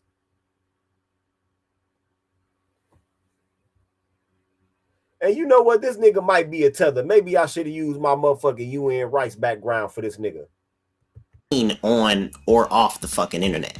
It seems as if it's focused on being as intimidating as possible, having the baddest arm candy money could buy, and just being this mythical Herculean alpha male. The concept of being an alpha male is not even a real thing in the first place. It was now that I agree with you. I agree with you. The concept of being an alpha male is not even a real thing. It's not. Scientists have done research and they suggest that the whole alpha wolf shit is not even real.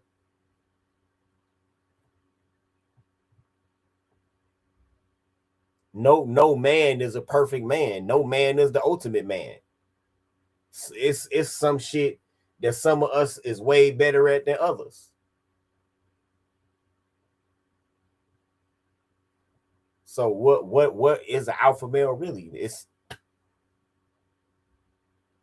like, it's a lot of y'all that y'all probably got fucking, even though I run a channel and shit, y'all probably got rings ran around me.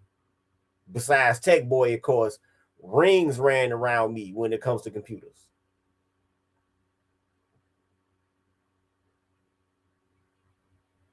Some of y'all might have me faded on the car shit too. I might be swollen than some of you niggas, but a lot of you niggas might be way taller than me. Well, then you might be like motherfucking Lion and look like, goddammit, Ben Watson that played for the fucking Patriots or some shit. I mean, no man is the ultimate man. What? Yeah, see, people don't even know what the fuck this shit is no more. Why they talking about, oh, the red pill is there? What do you even know what it is? Blue Collar Trevor writes, I saw comments on some feminist videos where they think the red pill represents estrogen? Huh? That's what I'm saying, Hall of Fame. That's why I don't do that type of shit on my channel. Like, y'all was surprised at how I was talking to my girl one day, but it's like, how am I supposed to talk to her? What the fuck I'm supposed to talk to her like Pretty Tony or something? How am I supposed to talk to her? Yeah, baby. Are you going to work today? Okay, well, make sure you check it in when you get off. I'm gonna pull up on you at your lunch. Have that roll ready for me. How am I supposed to talk to her? Hall of Fame writes, alpha male talk on YouTube is one of the biggest grifts ever, and them dudes don't even fit their own description of alpha. Nope.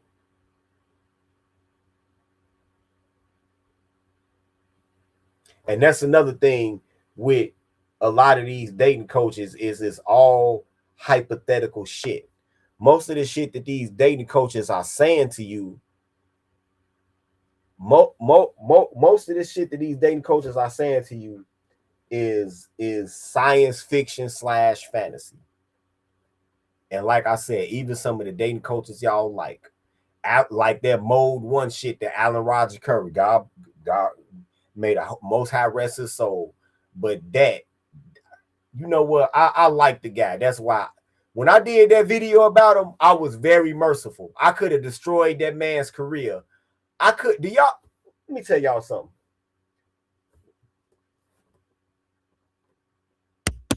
In 16, no, that was in 17. In 17, when I made that video called "The Juice Ain't Worth the Squeeze," when I made that video, I could have ended that man's fucking career. I could have made every fucking dating coach homeless. But I'm like, man, you know what? No, I ain't finna do that, man. I ain't never had no problem with this man. It's only one dating coach that I had a problem with, and that was Player Supreme. Hey, Gabe, nigga, you gonna end up seeing some real violence. Okay? You gonna end up seeing some real violence. You live in the Midwest. You might want to consider stop fucking with me. Because I could pull up to where you at, beat the black off of your ass, and then I could have somebody, and it wouldn't matter if the police seen me beating your ass.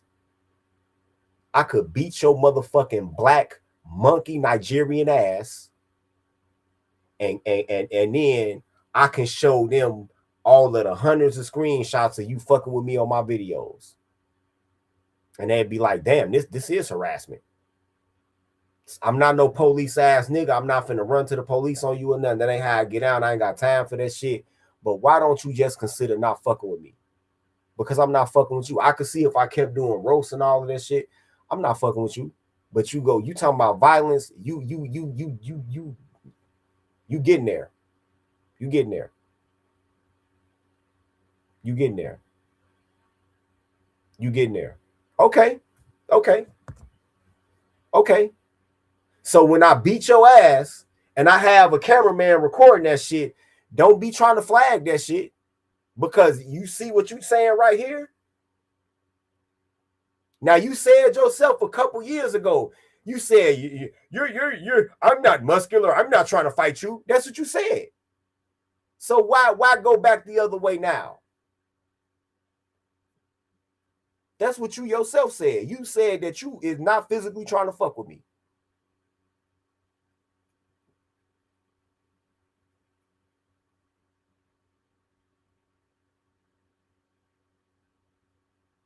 Just keep going the way you going.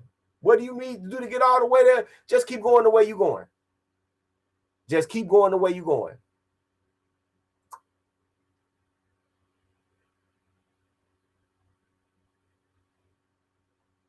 Just keep going the way you going.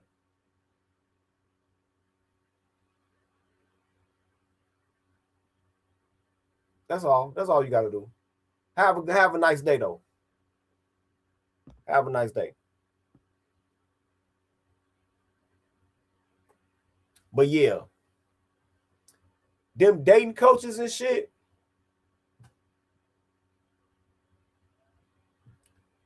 they a lot of that shit is just like I say, science fiction fantasy. A lot of that shit is hypothetical as fuck. And the perfect example of hypothetical dating coach tactics is that mode 1 shit.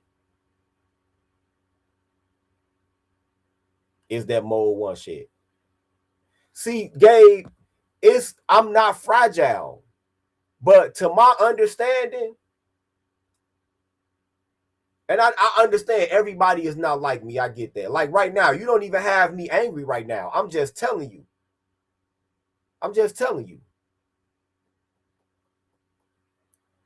If Gabe seen me, he would call the police straight away.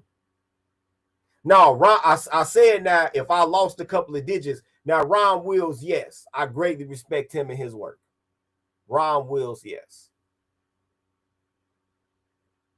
It's a white guy that's real good on TikTok. I can't think of his name. Right? But back to Gabe. Gabe, I'm not fragile.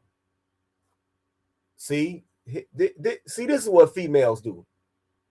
Let me point out what you're doing right now, Gabe. This is what females do. When females don't have a point, and y'all stop me if I'm wrong. When females don't have a point, right? When females don't have a point, don't have a leg to stand on, the first thing that they try to do is they try to diagnose what they think your emotional state is. You doing the same thing that my bitch would do. Do you realize that? Oh, why are you so angry? Why you think I'm angry? What make you think that? I don't know. It just seems. What make you think I'm angry? So right here, you're fragile. I see it. You're trying to diagnose what you think my emotional state is. That's the same thing that a bitch would do. Chat, am I wrong? Am I wrong?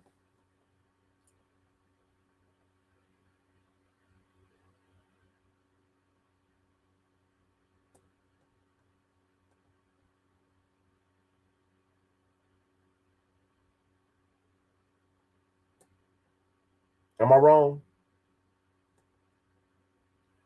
Oh, damn, that's right. The Sox. Yeah, oh, yeah, because this would be the fucking second game of the series. They playing Minnesota again. It's the end of the first inning right now. No score. Man, the White Sox, they really have came up, man. But am I wrong, chat? A female, when they don't have a leg to stand on, they always gonna try to diagnose unsolicited, by the way, unsolicited diagnosis of what your emotional state is. You doing the same thing that a bitch does. No. Let me tell you something. It's not because of your comments. It's because of your persistence in coming over here. Because to me, it's a mental illness. It's a mental illness for you to keep coming to my channel and you don't like me, you don't like my material, so why are you here? So in my mind, you're fucking with me, and I don't like to be fucked with. I don't like needling because I don't do that to other people. For instance, I don't go on you got a channel, I don't go over there and leave little comments and shit. You do your thing, I do my thing. It's because you fucking with me. It's not because what you saying is getting under my skin. It's the fact that you are so disrespectful that you won't respect the boundaries that I've laid down. Well, I've respectfully asked you to stop fucking with me. Now, I did a couple of roasts about you. Okay, you did. You could have roasted me. But outside of the roast, to just, and that's another thing. Instead of coming here, why don't you just do a roast about me? That's all you got to do. You know what? Everybody always see, that's the problem with a lot of these online beefs. Everybody always assume that nothing gonna happen until it does. So my problem with you is not anything that you can type in here. I don't have a problem with that. My problem with you is that you are a frequent crosser of boundaries. That's my problem with you. That not only are you disrespecting me, but you disrespecting everybody else in this chat. Now, you don't have to come here and agree with me, right? You don't have to come here and agree with me. That's not a rule for watching my channel. Anybody is welcome to come in here, and it's an open forum for debate. I don't get mad when people don't disagree with me because I'm articulate, right? So it's what I just said. And see that right there. Now, I'm making my point to break every fucking tooth out of your fucking face for you ever thinking that you can assign any type of feminine adjective to me, you bitch ass nigga. And this is the type of shit that I'm talking about.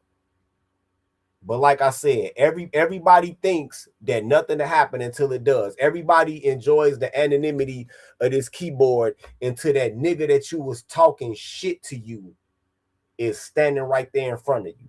And because you doing this, I'm not going to announce my presence to you. When you getting your ass beat, I hope that in a couple of milliseconds you will understand what's happening, who it is. Because I'm not going to announce nothing to you. Because you come over here so frequently, you should be able to know exactly what I look like if you see me in public. Because you know me at this point. You know me and I know you. If I seen you, nigga, I would know you. Record all you want. Record all you want. Please record. Record all you want. Record all you want. Because even your local law enforcement, you know what they go tell you? You know what your local law enforcement go tell you, Gabe? You know what they go tell you? Why you got blood all up, they gonna be like, well, Mr. Albruche, it don't matter. The federal government not gonna care. You just another nigga to them. They not gonna care. They not gonna care. What you do off the clock, and you better not be doing this while you on the clock, but what you do off the clock, they don't give a fuck about that. Oh, I work for the federal government. They don't give a fuck about that. For instance, if a motherfucking FBI agent, which is a direct federal employee, if an FBI agent go out to a bar and get themselves too drunk and fuck around and compliment some man wife's titties and get his ass whooped in that bar, you know what the government is gonna do? Zero. Because that's some shit that he got himself into. You feminine ass bitch. So you thinking that that's the tether mentality right there. You really think that the government gonna come to your rescue? Nigga, you would be lucky if you don't get deported in a few months. Depending on what happened next month in that birthright citizenship case. You would be lucky if your ass is still here for me to find. But it don't matter that you work for the federal government, because what the dealings with me and you don't have nothing to do with the federal government. We have a personal problem, nigga. The government ain't got nothing to do with that. The government ain't got nothing to do with that bullshit. Bullshit. Bullshit. Bullshit. Bullshit. Bullshit. And I seen the FBI agent, but I've been locked up by FBI agents before. Do you think that scares me? Nigga, they had me locked up at that motherfucking building down there in Roosevelt and Ogden. I wasn't number 15 years old. I was so motherfucking big, they thought I was grown. They didn't believe me till I gave my social security number. They ran my social and they was mad at the motherfucker.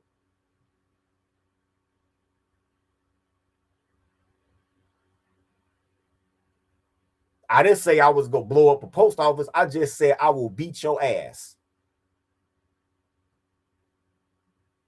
That ain't nothing the federal government enforces. You are not you are not an elected official. You are not a cabinet member, so it don't matter, nigga. That is not a federal law enforcement matter. See, you not talking to a nigga that can't read. These little threats and shit that you make, that might work over on Reg the Bad Guy channel and shit like that, you know, the B sector. It ain't gonna work over here. It ain't gonna work over here. And if a Fed did knock on this door, you know what I would be like, well, sir, can you ask that dick sucking ass nigga to stay the fuck off my channel so you don't have to waste your time coming back here? And they probably gonna laugh. Bitch ass nigga. Bitch. You trying to talk about somebody fragile, but you talking about, oh, I'm gonna get the FBI on you. Who fragile now? Who fragile now? And matter of fact, since you're talking about the FBI, when you contact them, they probably gonna be like, yeah, you know what? You should probably stop fucking with him, Mr. Abruche. They probably go tell you. Since you want to talk about the FBI, nigga, I'm in the fucking gang book with Capone and Nitty. Yes. And Jeff Ford and all of them. Since you want to talk about the FBI, they probably go tell you, hey, Hey, we've had this guy tag as armed and dangerous since he was 14. I don't know about this, Gabe. That's what they're going to tell you.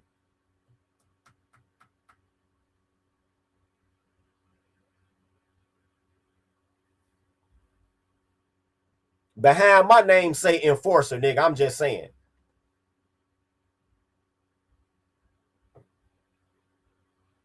That's what it say behind my name. Enforcer. Conservative Vice Lords Nation Enforcer. So that covers a lot of criminal activity. And that's and that department, that's a whole nother, that's some shit you won't even want to think about. I'm just telling you now, since you talking about the FBI.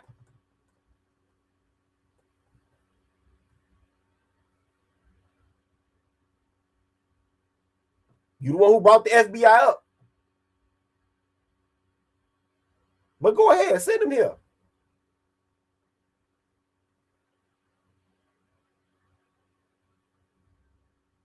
Send him here. Now, no bitch ass swatting shit either. Send him here. Because that's probably what he mean. That's all he capable of.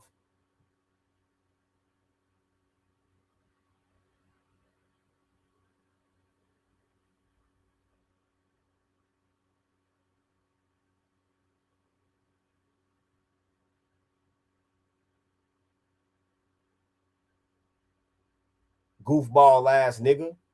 This ain't got this is not a federal law enforcement matter. So what would happen is if I ran down on your ass and put these hammers on your ass, even if I did end up getting caught before I could get out of town,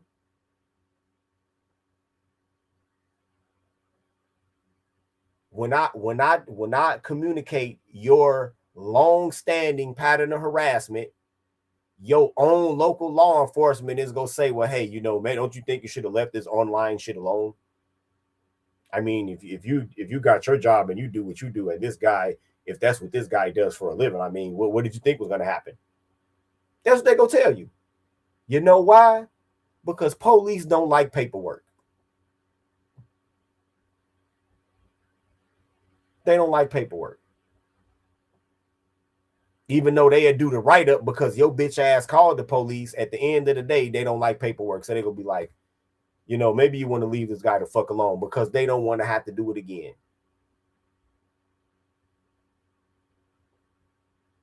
What did he do to Truism's channel? I think Stormcrow got his channel flagged for some whole other shit. If we talking about the same person. All right. Popularized by David Metch, who co-opted the term from Swiss wolf expert and ethologist Rudolf Schenkel, who first introduced the term in 1947. And since then, David Metch himself has debunked this concept. The term alpha... Oh, he talking about, oh yeah, see, this is the research I was talking about. So at least me and this nigga are in agreement on this. This whole alpha male, alpha wolf thing. It's like that shit been debunked. So if it's been debunked among wolves, I mean, how is it a viable concept among men? We're going to let the animal guy speak. Isn't really accurate when describing most of the leaders of wolf packs because the term implies that the wolves fought and competed strongly to get to the top of the pack. In actuality, the way they get there is merely by mating with a member of the opposite sex, producing a bunch of offspring, which are the rest of the pack then, and becoming the natural leaders that way, just like with a pair of humans producing a family. There's phases of this red pill journey that men go through. You have your vulnerability phase, where you are binging the content and fully immersing yourself in everything that is red pill. The radicalization phase, where you're now obsessed with the content, and more often than not, it's manifesting through your action. I think what this goofy nigga is trying to describe is red pill rage. Right? It is when you first, like, I went through that, but it's not radicalization. You can't call this radicalization because we're not out here blowing nothing up. We haven't done nothing radical to for you to make the claim that we being radicalized. You feel me? You got to do some radical shit to be radicalized. And we haven't got there yet. That's why a lot of the shit that they try to apply towards us is like, what are you talking about? Oh, the red pill is dangerous. The dangerous rise of the red pill. Where? When did we jump out of a van with sliding doors and start shooting motherfuckers? When did we blow some up? Never. What are you talking about? Oh, well, Elliot Rodger. Elliot Rodger? That's a whole nother department, G. That's true force loneliness, which is the precursor to incels.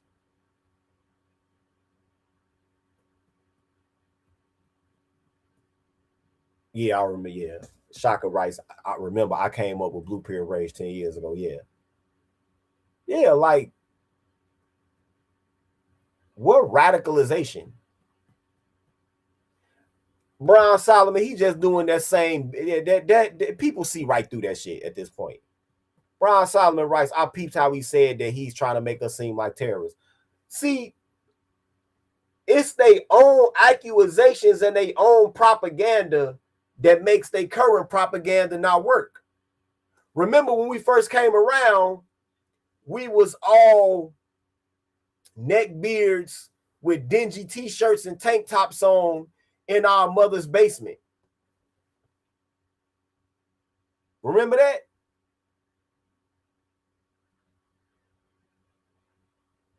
Think about that. Look, when we first came out, we was all overweight, neck beards, making angry content in our mother's basement. We losers. So it's hard for you to turn on a dime and make it seem like this constituency of losers is now all of a sudden the Taliban. Nobody's going to believe that. Nobody's going to believe that shit. I promise you. That's why it doesn't work. It doesn't work. Yeah, you're right, Shaka. But the precursor to true force to incels was true force loneliness. Remember, what was his name? Kent. Remember Kent? I know you remember him. I know you remember Kent. All of you OGs, you Lion, y'all remember Kent. The short dude, the short brown skin nigga.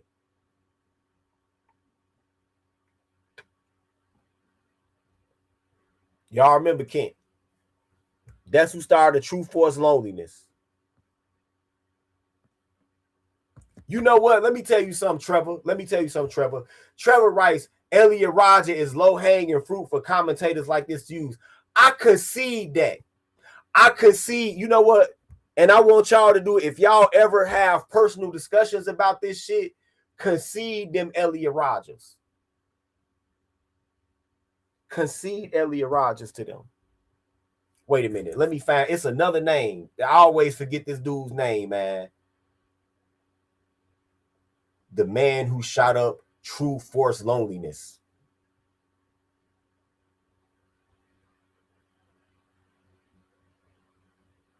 My fault. The man who shot up a woman's workout world.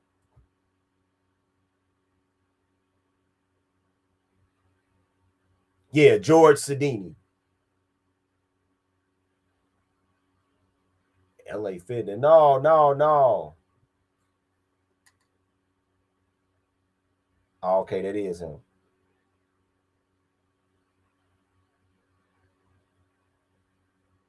George Sidini, right? Always concede that to them.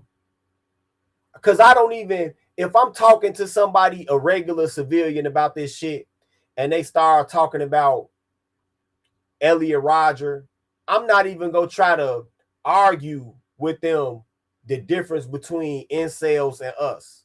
I concede that to them. I say, okay, if you want to say Elliot Rodger, okay. And I even give them one. I say, remember the dude that shot up the women's gym, the fitness class? And they're like, oh yeah, him too. Okay. And wait, when did this happen? What year did it happen? It happened in 2009. So there is at least a narrow possibility that he might have seen red pill content, because this is after YouTube. YouTube started in 08, right? So maybe it's a narrow possibility that he might have seen YouTube, right? Okay. So if we go concede Elliot Rodger and we go concede George Sidini, right? Now YouTube started in 2008. 2009, okay. Well, it's still shocking. It's still a slim chance that he might have seen some of our content. Okay. So, now wait a minute. Let me see when Elliot Rodger did his thing. Because I know it was after we was underway. When was the Elliot Rodger shooting? It was in 2014. Okay. So 09 and after is definitely within the red pill era, right? So yeah, it's prehistoric exo. Haha. I'm a dinosaur. Ah, yeah, nigga. So, okay. I will concede George Sidini and I will concede Elliot Rodger. And so I tell people like this. Okay. So if you say the red pill is dangerous and you say we radicalizing men, right? Oh, it was in 08. Okay, so no, it was in 08. Okay, even better. So if you say that we radicalizing men, right? And we've been smoking since 08. Really before, but if you want to cite YouTube as the beginning, we've been smoking since 08, right? So really? You know what? Wait a minute. It did?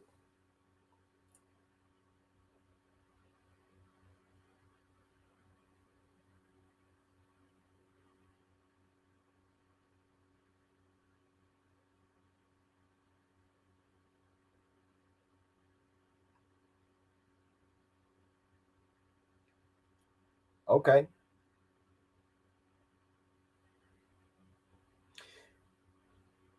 The official launch, they say, was December 15th, 2005. Okay, my fault. Okay. Okay.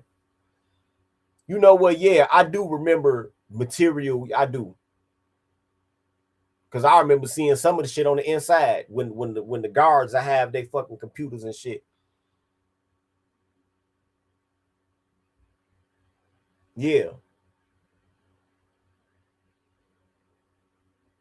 Because I remember Dr. No Good and the One True Iceman was out back then.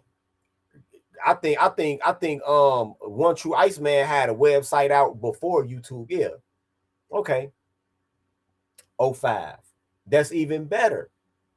So if it was red pill content around in 05, and right now it's 2026. So we're 21 years on. So if you say that we are radicalizing men, if we've only got 2 men to do something radical, then we must not be that good at it. So how dangerous could we really be? That's all you need to say. That disarms every argument they have about, oh, it's dangerous. I saw adolescents. This is dangerous.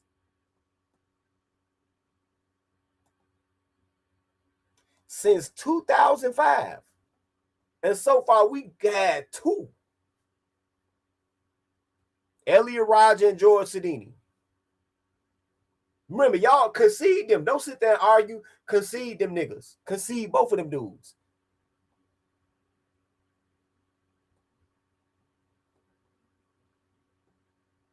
Concede both of them. And still.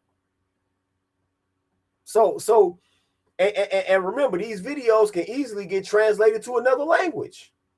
So y'all telling us that we dangerous, right? Y'all telling us that we so dangerous and we radicalizing men and all of this, but in 21 years on 7 continents, we only got 2 men to do crimes based off of a biased agenda or based off of them being disgruntled over their own relationship status or prospects about dating. That's not a very good record. If we supposed to be radicalizing men, I'm sorry, that's not a very good record. So we not that dangerous then. That's all you got to say to motherfuckers. That'll disarm all that bullshit. Let's go. The way you talk, or like this. Why is it okay for women to say, oh, you're 5 feet on dating sites? You should be dead. That's okay? Who said that to you here? Nobody. Women in general have said it on dating sites. You think I'm making that up? Everywhere I go, I get the same. Now, what do this man that's having a rant in public, what do they have to, what does that, see, this conflating shit is driving me crazy. Let's go. Smirk with the biting lip.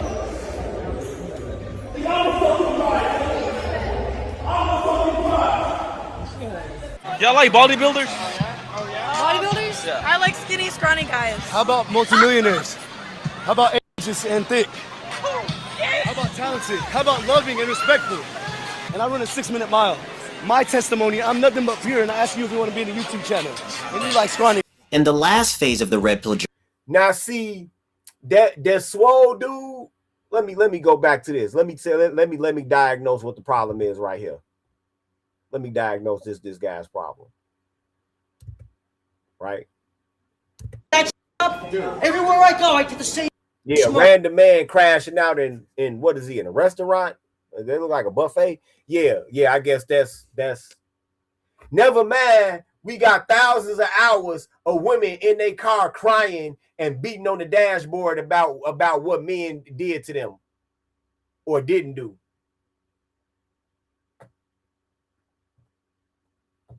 Never mind that. These men are trash. They're trash. Look, how do you have someone that loves you and cares about you and only wants to spend time with you? And yet they're the last on your list of priorities. How many videos have we seen like that? Honestly. So you can't compare, like, look at whatever. Back to the swole nigga. With the biting lip.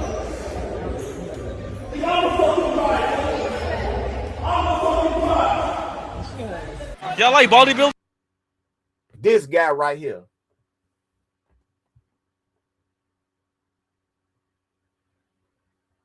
This guy right here. His problem is that he's being too direct. That's the same problem I found with the Mode 1 shit. It's too direct. It's too direct. This man is being too direct. You can't be direct with motherfuckers that don't have accountability. It's hard to be direct with a motherfucker that don't have accountability. It's pointless, actually. It's pointless. But hey, y'all go on my Patreon, y'all see what I'm talking about. Let's go. But this shit right here, too direct. Now you just giving the women, because women take pleasure in rejecting niggas because it makes them feel more valuable. That, oh, I'm so raw that I told this nigga no. Bodybuilders? Yeah. I like skinny, scrawny guys. How about multimillionaires? How about ages and thick? How about talented? How about loving and respectful? And I run a 6-minute mile. My testimony, I'm nothing but pure, and I ask you if you want to be in the YouTube channel. And you like scrawny. And the last phase of the red pill journey is the individual deciding to leave the red pill, reevaluating everything they previously learned. The problem is, some men don't make it to this phase and they end up being stuck and obsessed with the content they consume. Or, if you're a content creator and you've built your following around phase 2, it's not easy to transition your content. And more often than not, it's too late, because a lot of these content creators in this space have damaged their reputation beyond repair. And that's the point, nigga. That's exactly the point. I want my reputation to be damaged beyond repair. Thank you. Tell you what, boy. Hey, I have yet to tell for somebody to tell me that Mode 1 that bought that book that Mode 1 works for them. Tell you what, boy, Rice, I agree. I read Mode 1 and said it ain't worth catching a harassment charge. Nope. But that's the point, Tie Corner, nigga. I want my motherfucking reputation to be damaged.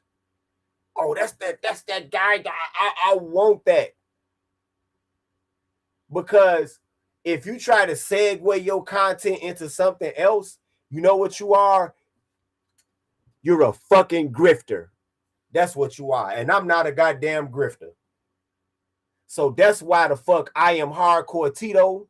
That's why the fuck I make my shit as excoriating.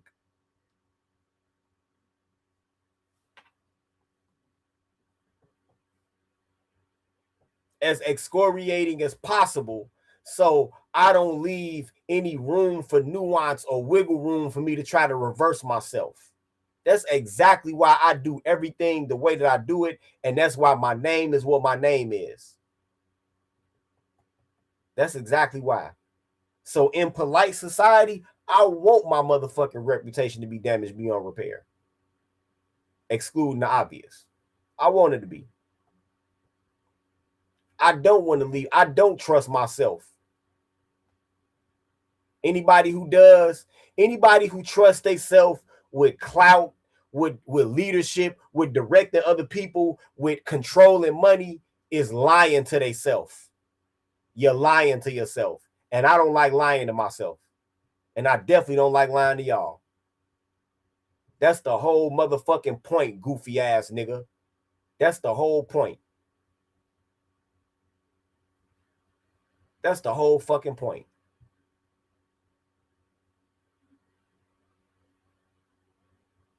Imagine some nigga like me or Black Ram switching up and getting on some Tony Gaskins shit one day. Y'all.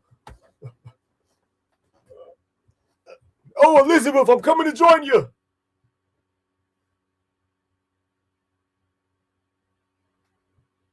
Niggas might have strokes behind that type of shit.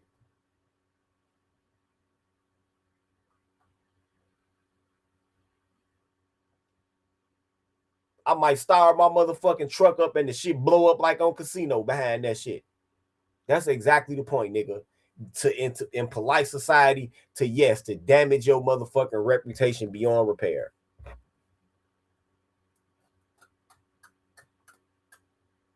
So that's why I do the shit there. That's why a lot of us do the shit the way that we do it. We not trying to switch up our content. Shit, Shaka says that lying to ourselves was the exact title of one of my streams a couple years ago.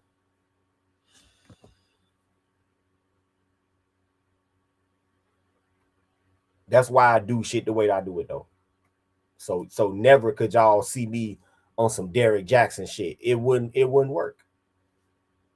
That's my fail safe. So if you're following along here, they enter in phase 1, transition to phase 2, fuck up their reputation. They know their reputation is fucked.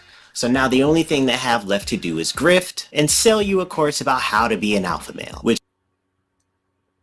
And once again, bruh, that's a whole nother part of the internet. That alpha male shit is the same way as that baddie content and that Sheriff 7 shit.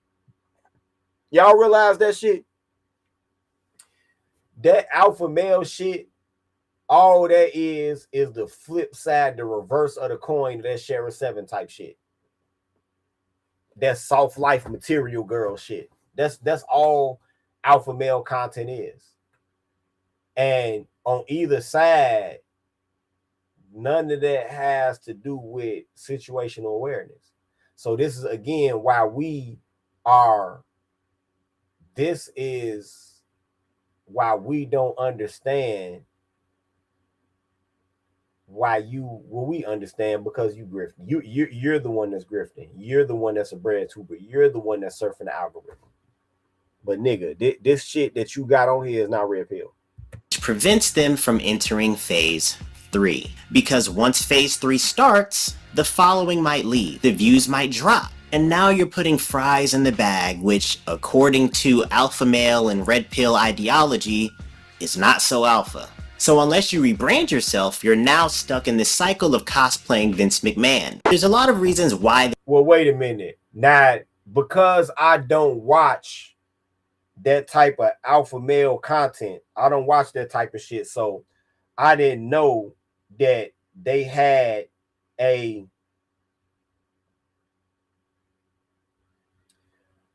didn't know that alpha male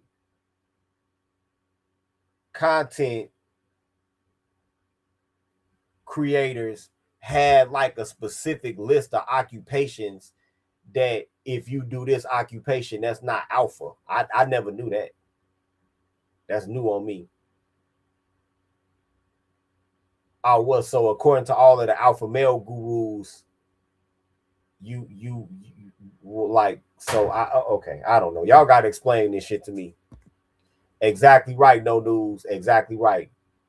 Notice he didn't touch Black Manosphere 1.0 and 2.0. Yeah. Because that's what they paid to do, Shaka.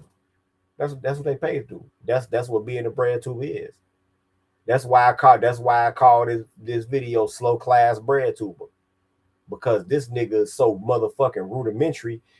Maybe he could try to debunk the red pill if he had actually took time to identify what the fuck the red pill is and who the fuck is involved. That's why I call this video what I call it, because this nigga is slow. But Shaka writes, notice how these cats go through long measures trying to break down the manosphere, and it's never gonna work. Let me tell y'all something. Let me tell you anti-manosphere motherfucker something. You know why the red pill is here to stay? The red pill is here to stay because of these hoes. And I got news for y'all. For y'all anti-manosphere people. Mark my words. Mark my words. Our constituencies are only going to get larger. Our constituencies are only going to get larger. And here's something that y'all never considered. Let me fuck y'all head up right now with this prediction I'm finna drop on y'all.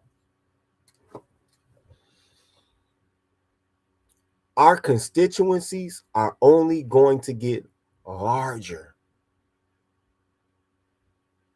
And while y'all want to sit here and talk about all these incels lose all of this shit, you know what's gonna start happening in a few years? Actually, most of us are going to have more female subscribers.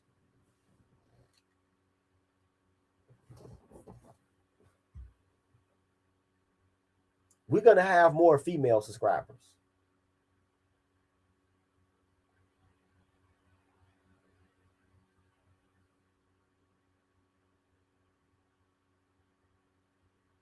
We're going to have more female subscribers.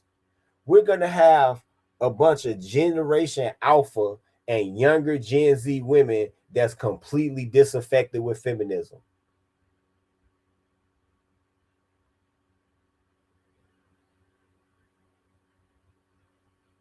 No, not studs. It's going to be some studs, but it's going to be regular girls too. That's going to be completely disaffected with feminism.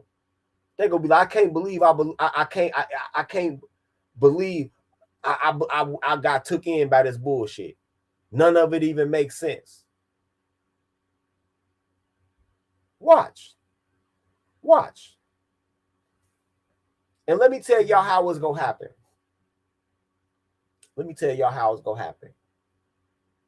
They going to do everything they can to shadow ban us. They going to do everything they can to delete our channels, all of that shit. But you know what's going to bring all of these younger women to the red pill? What's going to bring all of these younger women to the red pill?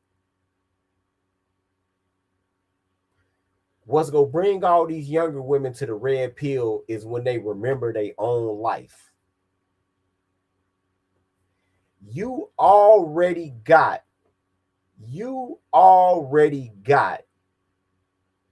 adolescent girls that's making videos exposing their mother about child support.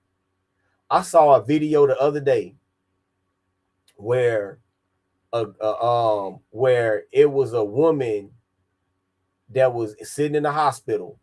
Apparently, their daughter had got in a car accident, and so he was in the hospital, and he must have had a lot of domestic shit with this bitch, because as soon as he walked in, he started recording. As soon as he walked in the hospital room, so then she was like, why in the fuck you got your phone out recording? And he was like, shit, you know the drill. Whenever I come around, you record.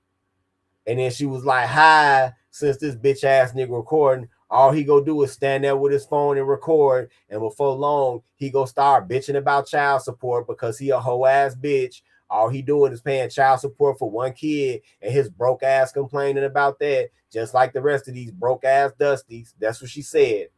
And before long, like most of them do, she swung at him while he had the phone in his hand. Right? You know what the second part of the video was? The second part of that video was the girl herself saying, I don't think it's fair that my father has been paying child support for me and trying to do everything he can to be in my life, and all my mother do is take the money and steal it. And it's millions of little girls that's living like that right now. And the worse this economy get, the economic impact of that is going to be even worse. Them little girls are going to have a memory of them starving and going to school getting made fun of because they got holes in their shoes and socks, and getting bullied by other girls because they could never get new clothes, or they got the same. Didn't you have that on last year? And they childhood, adolescence gonna be a living hell. And so then when one of them hear us talking about child support, it's gonna resonate with them. When they hear one of us, or they come past these memes that say a man to sacrifice his happiness for his family, but a woman to sacrifice her family for her happiness, that's gonna resonate with them. In the future, all you goofy ass, grifting ass, red pill is dead ass niggas gonna be in for a big fucking surprise. We gonna have more females following us than Cynthia G.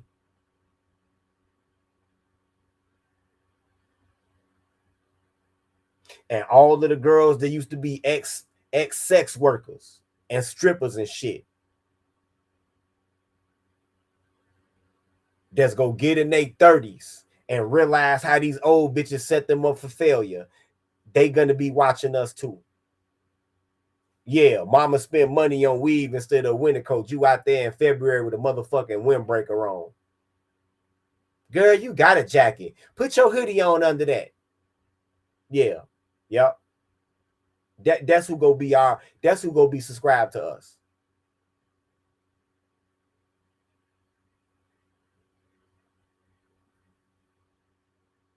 That's who's gonna be subscribed to us. You already got girls right now on TikTok that they tell you, hey, yeah, I used to be a stripper, and I remember these older bitches was telling me this. They was telling me that as soon as my body started developing. It's already women doing it. But see, everybody ain't got the desire to be a content creator. So those who don't have the desire to be a content creator, they gonna be right here or on the rest of these channels. Watch. This content is popular in the first place, men not having success in the dating market, men not feeling respected by women, a lack of a mentor in their life, or just difficulty navigating who they think they need to be as a man. All men go have incidents where they don't feel like they're respected by women, because women don't love nothing and women don't respect nothing. And like I said, you deal with any woman on any level on a reoccurring basis, eventually familiarity is going to breed contempt. That's just how it works. It's baked in.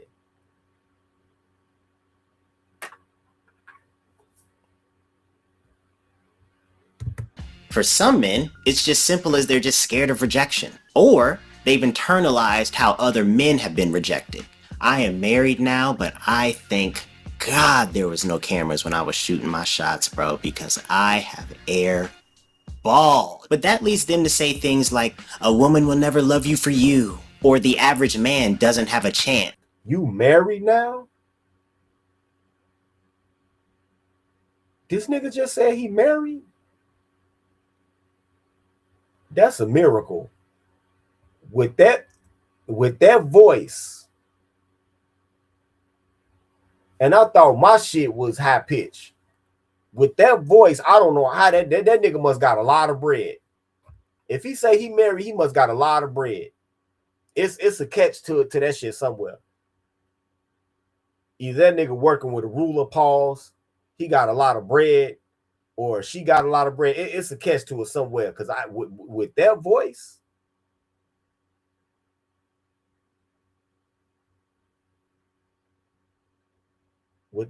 you married? Shit. That shit sound that voice sound like that'll drive bitch pussy right up. Which I don't agree with, because you can go to any mall, shopping outlet, inexpensive dinner spot, park, whatever, and see happy couples there walking, holding hands, having a great time. So I chalk that up to certain men just being chronically online. And I'm specifically focused on some of the Red Pill's views on women here, because a lot of the content is created with the end goal in mind of helping a man get the woman he desires. And that's what it comes down to. Again, that ain't got shit to do with the Red Pill, bro. We not that's dating coaches. We don't really, that's not our purview. Cheeks.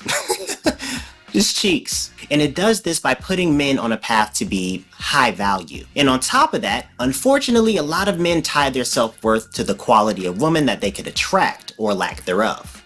They can have a great career, a support system, etc., and still feel worthless or lonely because they lack an intimate connection with a woman. How things are today with social media constantly telling you you're not working hard enough, you're not making enough money to support some unrealistic lifestyle, you don't look good enough, it's pretty easy to understand why a lot of men and women are mentally checked out. This depression for men sometimes evolves into an us versus them mentality. Hating women without realizing they hate women, being abusive, saying all women are hoes, or for some of us, throwing dick around everywhere. Dating apps like Tinder, Hinge, and Bumble, which are all primarily made up of men, have made it easy to window shop dating options and just swipe into the void. Corn is super accessible now, with Twitter and Instagram being the main facilitators. Just pick your favorite female influencer and there's a 50% chance there's an OnlyFans link in her bio, or she's been to Dubai. Before I got off of Twitter, I would have to hide my phone in public when I was scrolling just in case anything popped up. But this leads to men. Well, that means you a nasty motherfucker. You a nasty motherfucker then. If you was looking at so much motherfucking freaky shit that you couldn't even open up your phone, you a nasty motherfucker then.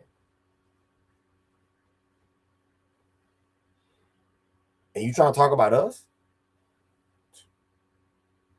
Being addicted to corn, having their perception of women altered dramatically, and in men under the age of 40 and as young as 20 suffering from ED. What I'm getting at here is having too many decisions at your disposal can lead to decision fatigue. And as humans, we're naturally wired to go toward the path of least resistance. And this is part of the reason why things have gotten so bad and why the red pill has been pushed to the forefront, or was pushed to the forefront at this point.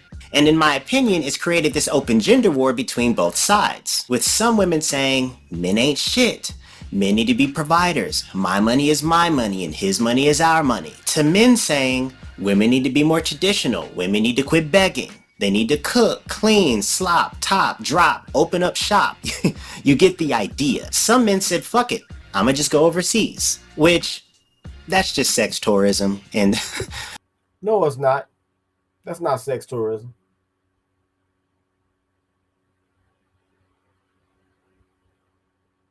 No, it's not. You know what sex tourism is? Because if that's the case, all tourism is sex tourism. You gotta be a truly weak panty waist of a man if you are going outside of where you live at for a number of days and you can't even imagine the possibility of sex. Because if that's the case, all tourism is sex tourism. Like, you don't have to leave out the country. So you telling me is if you're from the Midwest, right? And you got a cousin and he just moved to fucking Palm Springs, Arizona. Finally made it big. And he like, hey man, come to my party. You up to Bam? I'm having a housewarming pool party, man. Right? And you like, well, damn. Shit. I got some vacation time coming up. It's January. It's fucking 3 degrees outside. What the hell? Right? And you can't even and you don't think that it's just even the slightest possibility of you going out there meeting a woman and fucking, then that means you don't even think nothing about yourself. You an unconfident, weak ass bitch.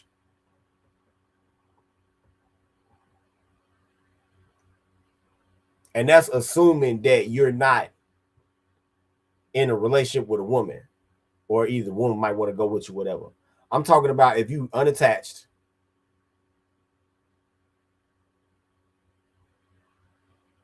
and you going somewhere and you're a weak ass bitch. So if that's the case, all tourism is sex tourism, because you don't have to necessarily leave the country to fuck hoes. I can get right out here on the highway and go to Danville, Illinois and fuck hoes. And I haven't even left my own state. So if that's the case, all tourism is sex tourism. Goofy ass nigga. That's a topic for another day. This combination of things has created this extreme gamification of dating, and it's made way for red pill or red pill adjacent content creators to make a living off of giving men bad advice. How to get yourself out of a drought if you're super down bad. This is the last resort. So you're going to want to search for the registered offenders that's near you. I know it sounds crazy, but you're going to keep searching until you find the girl that you want. I will block out her face, but she's an offender, so I don't really care. But after you find who you want to search them up on Facebook. Do not be vulnerable with women. But you've never been in love. Women are not built to handle masculine problems. Being vulnerable with a woman is some of the worst advice that modern day women give to men, because if I sit there and I cry to you, oh my God, my life is hard, blah, blah, blah, blah, blah, you might sit there and console. Now, I gotta agree with Myron goofy ass gay ass right there. I gotta agree. Women don't give a fuck about that shit. They might see something you going through and might help externally, but they all in all, they don't give a fuck about that. They don't give a fuck about that. They don't love nothing. They don't respect nothing. For those of y'all that's over on Patreon, on my $25 tier, y'all know exactly what I'm talking about. Just made a video about it the other day, and I'll be back on that subject again tonight.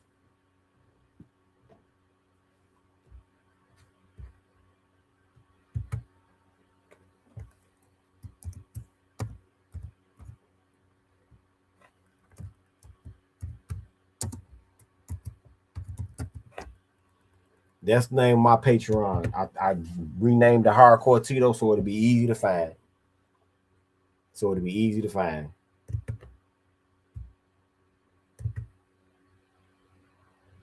Yeah, he really included that clip of the young dude that used the registry, which that don't have nothing to do with the red pill either.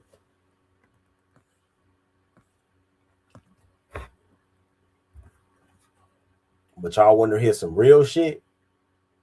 Yeah, go ahead and take yourself to my Patreon.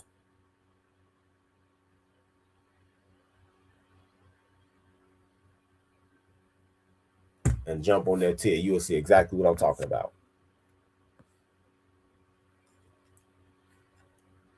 Yep. Yep. Yep. This nigga talking about, and they rejecting what he talking about. Them women is sitting up there gaslighting him, by the way. Them women are gaslighting Myron. Oh no, bitch, you don't give a fuck about. Azazel writes, remember a female MMA fighter broke up with her male MMA fighter boyfriend because he covered up during a match where he was getting punched. Yeah, I remember that. I remember that.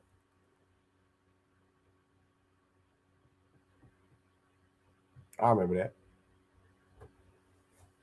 Watch this. All of you guys in here, right? All you brothers that's in here, I ask you a question.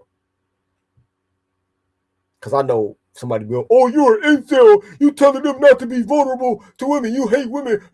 Shut the fuck up. Shut the fuck up. All of y'all guys that's in here, man. Let me ask y'all a question. How many times out of all of the girlfriends, all of the female acquaintances, all of your greatest hits and your greatest misses, right?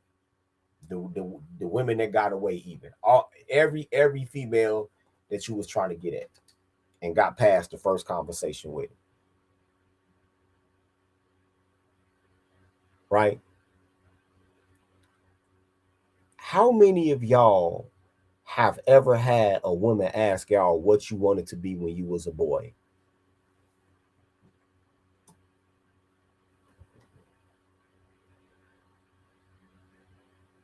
Right? How many of y'all, it's too much damn light. How many of y'all have had a woman ask you, what did you like to do when you was a child? How many of y'all how many of y'all have had a woman ask y'all what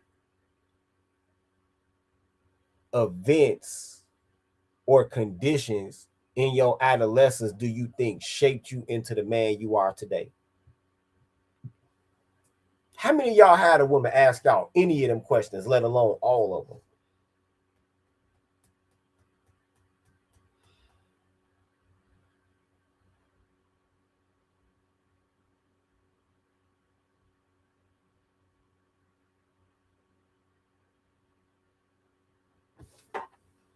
They don't even give a fuck about who you are.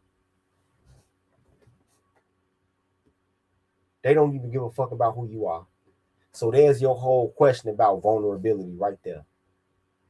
In case anybody was ever going to look at this replay and come back at me with some shit about, oh, you must hate women. You stand there. I don't hate y'all. I just know who y'all are. I do not hate y'all. I just know who y'all are. Exactly. Tell you what, boy, a simple how you doing is rare. Most of these women is calling y'all to monitor y'all, to see what the fuck they trying to check your temperature. That 90% of the phone calls you get from a woman is going to be to check your motherfucking temperature. They trying to see what you doing, what you about to be doing, and hear your tone of voice to hear how satisfied or dissatisfied you are, to diagnose if they're going to be able to monopolize your time and your resources.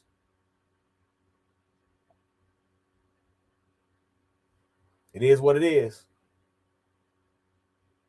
Like I said, like I just said, Cortez Smith writes, women view men as accessories. This was extremely easy to understand as a child. I don't know how Sims don't get it. You only good as your last envelope, nigga. 90% of the phone calls is to monitor you / check your temperature.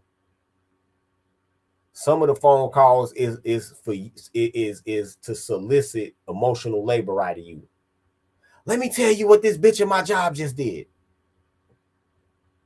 And then the other phone calls is to ask you for money. Or to ask you to take them to some upcoming entertainment opportunity. That breaks down the scope of phone calls. It's very rare that you getting just a straight sociable phone call. Hey, thank you, Hall of Fame, and that's why I got that $25 tier on my Patreon. Thank you.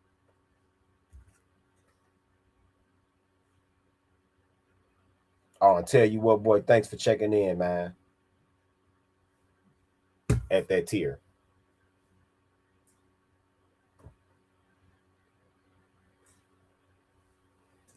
They not even concerned who y'all are. Hey, motherfuckers talking about vulnerability.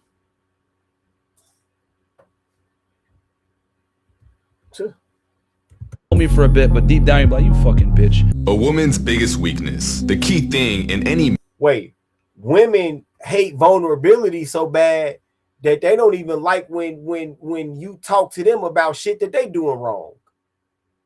They don't even like that. They don't even like when you talk to them about some bogus shit that they doing. They'll be like, oh, you're complaining. Why are you always, why you're complaining? I don't want to hear that complaining. That's not to say that you shouldn't voice your opinion, but then you might want to consider, bitch, you know what, I'm good. Man to woman relationship is to keep her chasing for your validation. And the honest truth is, it takes a certain level of game to keep her interest level high in you. And the best way to do this is through uncertainty. Uncertainty is a woman's weak spot. It's pretty much the opposite of validation. So when you quit raging and you make it to phase 3, what does that look like? I've watched almost every single podcast you ever did for about a year and a half. So much so that I bought into a lot of the things that you said. And for about 2 years, it led me astray and significantly damaged my personal life, including relationships. How did it lead you astray? Well, you told me to go sleep with a bunch of women and date multiple women at the same time, which I did. And it significantly damaged my life. And it wasn't until I actually turned around and started listening to Jesus Christ that I was saved. Now, them people out there don't give a fuck about religion. All they give a fuck about is he said that he's let one woman monopolize his time. I gotta agree with Myron right there too. Fuck it. It's crazy, but yeah. Hall of Fame writes, the reason they say we hate women is because we do not approve of how feminism taught them to behave. They think post-feminism thoughts is what a woman is. No, that's not why they say you hate women, brother. They say you hate women. They say you hate women, brother, because you talk about accountability. And for them, accountability is hatred.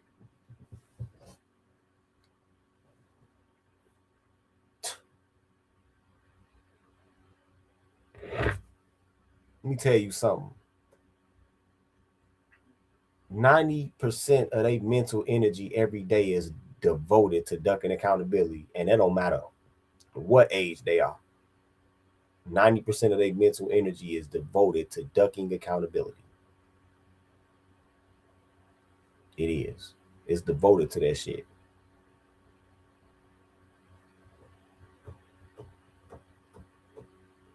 They would rather crawl under a barbed wire fence through thistles and thorns and mud and mosquitoes and fire ants than ever hold accountability for any motherfucking thing. now I'm happily married. I have see, and I haven't even seen this clip before, but when he said, I devoted my life to Jesus Christ, look at the looks on, wait a minute, let me blow this up so you can see the looks on these females' faces.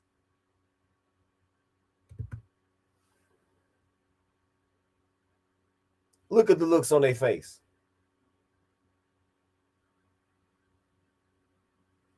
They glad, then especially it's a guy that's not bad looking, pause, Pause. They glad that somebody like him is getting up there saying it. Now look at the body language of the men in this picture. Look at the guy in the red shirt. He looked like he just swallowed a spoonful of shit. And you know why he looked like that? He really don't agree with that, but he got that bitch right next to him with them glasses on. And so he's scared he not gonna get no poontang tonight. He just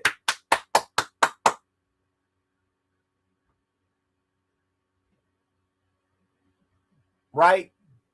Exactly. That means he can be controlled. That's why they clapping for him. Look at dude with the gray t-shirt on with the sunglass hanging around his neck. He don't agree with that shit at all. Look at dude with the yellow shirt back there. He don't agree with that shit.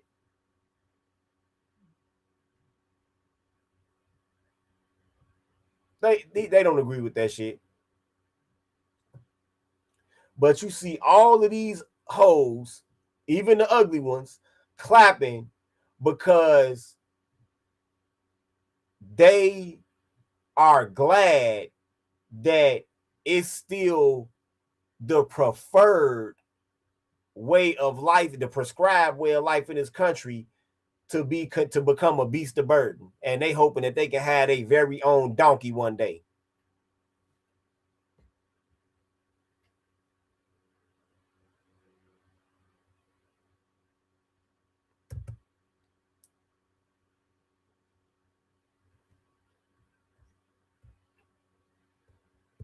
I have one child now with another one on the way, and I've never felt happier. Even Sneeko has made it to phase 3, and regardless of how you feel about it, niggas talk that shit. Niggas talk that shit until that hoe run into Jody. Niggas talk that shit until they and say, I'm not saying don't procreate. I would love to procreate one day. But just don't lose sight of what's going on if you do.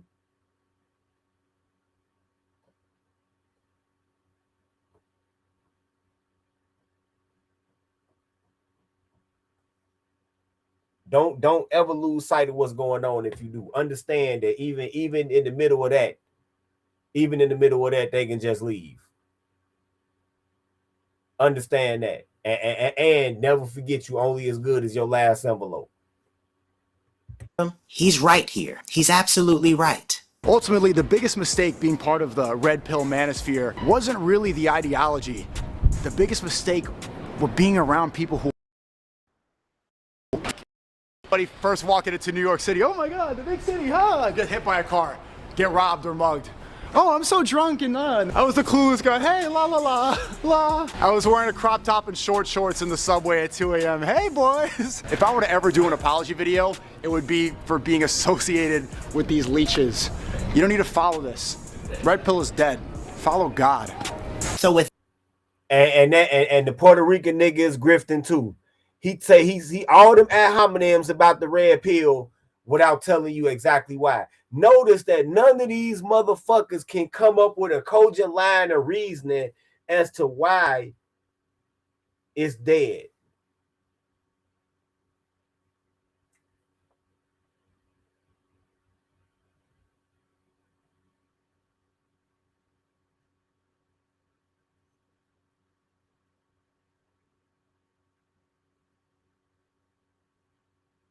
You know the irony here? The irony is that he calls these men grifters. No, actually, motherfuckers like Sneeko are the grifters. You want to know why Sneeko and people like Sneeko, people like C Boogie, people like Ass Nathaniel, you know why they are grifters? Number one, they turncoats.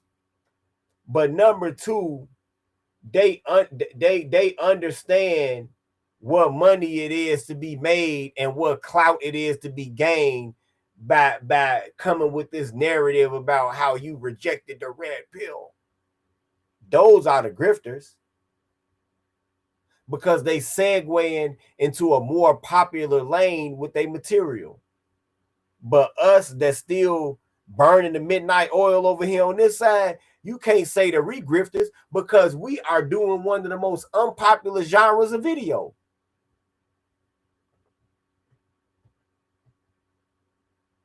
You realize that? It's all type of shit I could have came on here and did instead of this. I could have had a strictly fashion channel. I could have had a motherfucking fitness channel. I could have been one of them pandering simps.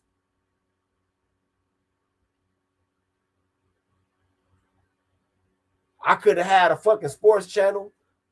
All of that shit. And not have to worry about getting shadow banned, flagged, channels removed, bitch ass niggas like Gabe. I wouldn't have to worry about none of that shit. This is one of the most unpopular forms of video it is. So you could never say that any of us are grifters. If I were to ever do an apology video, it would be... Oh, and P.S., no matter how big we get as content creators, we still big fish in a pond that a lot of people don't want to be in. So what do it really matter? For being associated with these leeches. You don't need to follow this. Red pill is dead. Follow God. So with that I ask, is the red pill actually helping or is it playing on men's insecurities? For the most part, I think that shit is cooked, man. I think it's become about playing on men's insecurities for a bag and not really caring about whether they succeed or not. Because if they do succeed, why would they need your content anymore? They got the woman of their dreams, they got the house, they got the car, they got the money. They won. They have the cure. Most of these red pillars don't even live by the words that they preach. For example, telling your audience not to date single moms while at the same time... Again, that dude ain't red pill. No Fugazi, not red pill. That dude ain't red pill. That's that. The no Fugazi shit. The Andrew and them. What is that? Whatever podcast. Ain't none of that shit red pill. That's the arguing with hoes genre.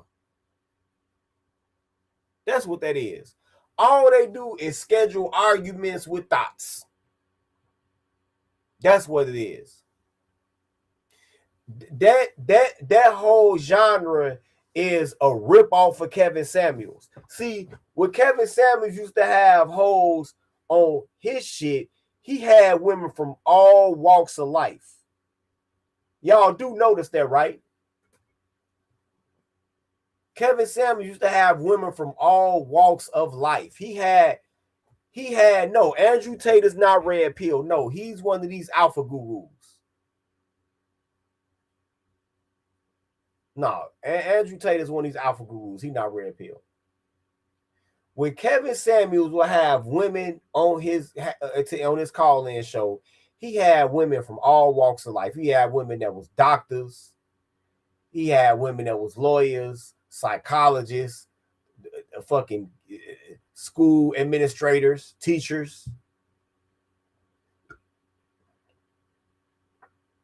music promoters. He had all type of women on there, right? He had all type of women of all type of income levels, all type of job titles, and all types of levels of intelligence on there. And he was articulate enough to have a conversation with each and every one of those women, right? And that's kind of a feat when you think about it. Because a lot of those women that Kevin Samuels had up there, they might have been at his level of intelligence and education, because you can be extremely educated without being intelligent, and you can be extremely intelligent without being educated. I've seen both, right? But he had women that either met or might have even a little bit surpassed his level of intelligence and education, but he was articulate enough to hold his own and come out on top most of the time and prevail upon them. Or either they would rage quit and he would hang up on them, or they would disrespect him and he'd hang up on them, right? So the arguing with hoes genre is really theft of Kevin Samuels' concept. But unlike Kevin Samuels, they don't have women from all walks of life on their podcast. They have gutter ass Instagram bitches and like bootleg YouTube OnlyFans porn bitches and strippers on their shit. That's who they have, with a very low intelligence level, not very lucid. And so they make these rudimentary ass debates with them seem like it's some big time shit. This the arguing with hoes genre. Ain't no red pill about that. They might be telling them hoes on there something they didn't know, but they not telling us nothing that we didn't know. Dating a single mom. Dunking on gold diggers and OnlyFans models while at the same time using your influence as a creator to try and sleep with them. Teaching men how to be in relationships with women while at the same time not having been in a relationship until your mid-30s. They couldn't game Damn, that caption was real. That nigga said my first girlfriend. Wow. Their way out of a paper bag. They tell men to be stoic and level-headed while at the same time being emotional about every fucking thing and kicking women off your podcast the second they say something you don't like. Now, I gotta agree with this nigga right there. They always talk that masculine frame. Don't argue with women. But nigga, your whole podcast is based around that.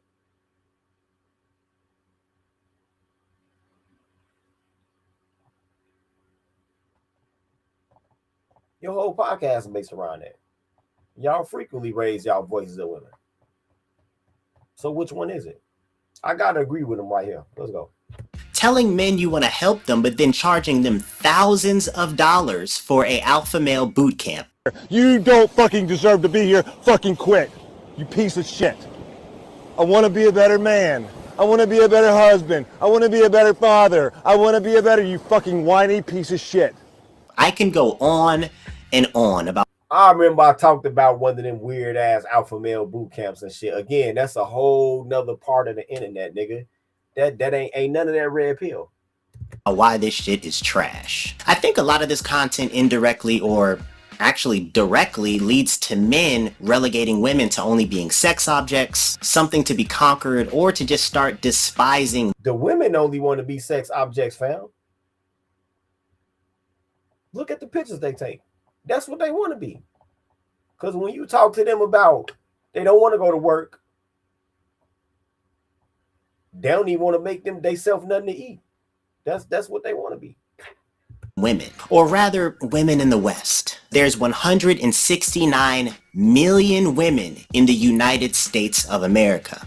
169 million women, and you're telling me you can't find one, not two, not three, not four, but one woman that likes you. Not one. Sounds like a skill issue, bro. No.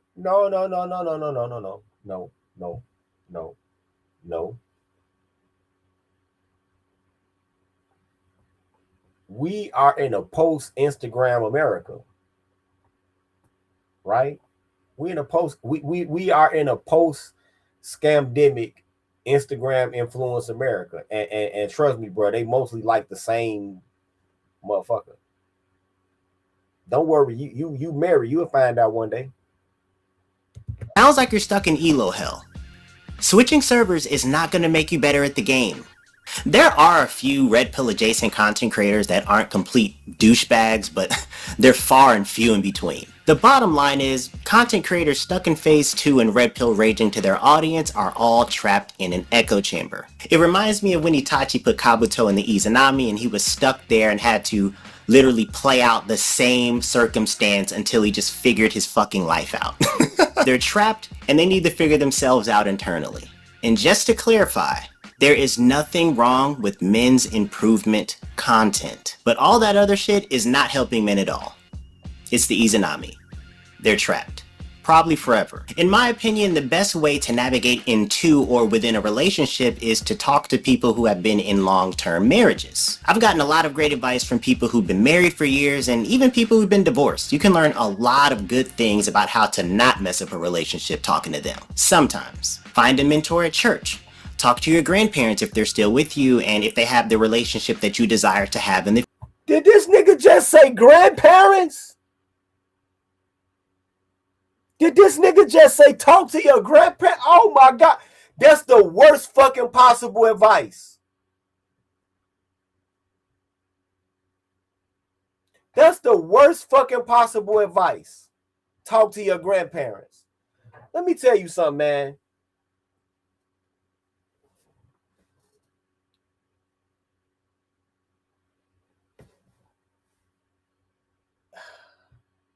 The dating scene is so fucking far removed from your grandparents, nigga. Now you grifting with that bullshit. The dating scene is so fucking far away from what was going on even when I first started dating.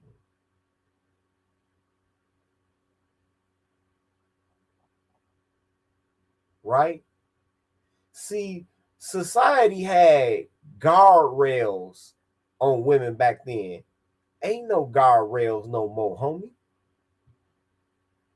Now they full fucking nature. They full fucking nature can come to the forefront. Now they have reverted. They almost back to the same place that we was when we walked out of the caves. Because back then there wasn't no guardrails on them.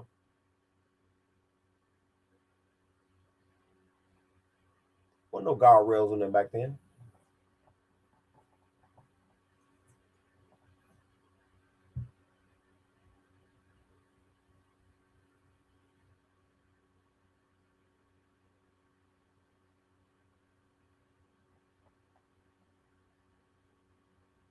Well, no guardrails on them.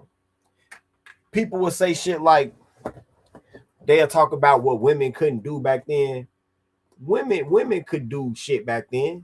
Even Josephine Baker left her motherfucking husband when she was like, when she left her husband with 3 kids in like 1927. So a woman could always leave you if they wanted to, right? But it was more guardrails on women back then. Ain't no guardrails no more. There's no rules anymore, bro. There's no rules. So it's crazy that you telling people talk to their grandparents when they grandparents lived in a rules-based society that had rules on dating, and now ain't no motherfucking rules. Future. Go to therapy. I've personally found a lot of success in doing that. Go to couples therapy if you're in a relationship. At least try all of that before trading your dignity and self-respect to listen to one of these alpha male weirdos. So yeah, the red pills on life support, if not dead already, it's falling apart. It's been falling apart for years, man. And it's become a way for grifters, men and women, to propel themselves financially. In a nutshell, it's heroin. Very easy to consume, addictive, entertaining, but you definitely do not need that shit. Keep in mind, for the vast majority of men, you don't need to make 6 figures if she likes you. You don't have to be 6 foot tall if she really likes you. Just go on a date with a Mexican if you're 5'3". They don't care about that shit. Just joking. Halfway. You don't have to be a shooting guard for the Lakers. You don't need to sleep with 50 plus women to understand the type of woman that's good for you. You for damn sure don't need a vasectomy. And how alpha you are does not matter because your girlfriend can still roll bounce out of your life with a construction worker if you're a shit human being. Thanks for watching. Yeah, this nigga is bugging, man. But y'all people that make these kind of videos, you Breadtube niggas, y'all gotta stop doing this shit, man. Y'all gotta stop all this conflation and include niggas in the red pill. That's not. Y'all gotta stop doing this shit.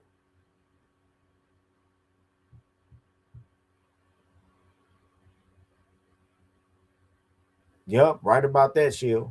I mean, that sim pool is starting to dry up, though. We fighting a good fight. Chill writes, there are virtually no consequences today for a reckless female in a dating game.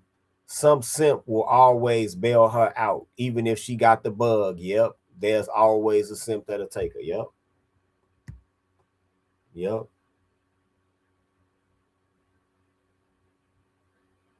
Damn. Cortez Smith writes, my grandma was born in 1931 and she thought the boomer generation was cooked based on what she saw. She'd be shocked to see me marry. Yeah. Yeah. My grandmother was the same way. But she wasn't a boomer. She was born before your grandmother was. She was born in 1923, I think. And she said, if I come over your house and I see you cooking, it better be because that bitch sick. And if I see you cooking once, I better not see you cooking twice. Because she knew how these hoes was. Yep, my grandmother told me that. All right, man. Thank y'all for coming through. We've been here for a good long while. Now, I didn't even think I was going to end up being here this long. Shit. It's been a Black Pill PSA, man. Peace.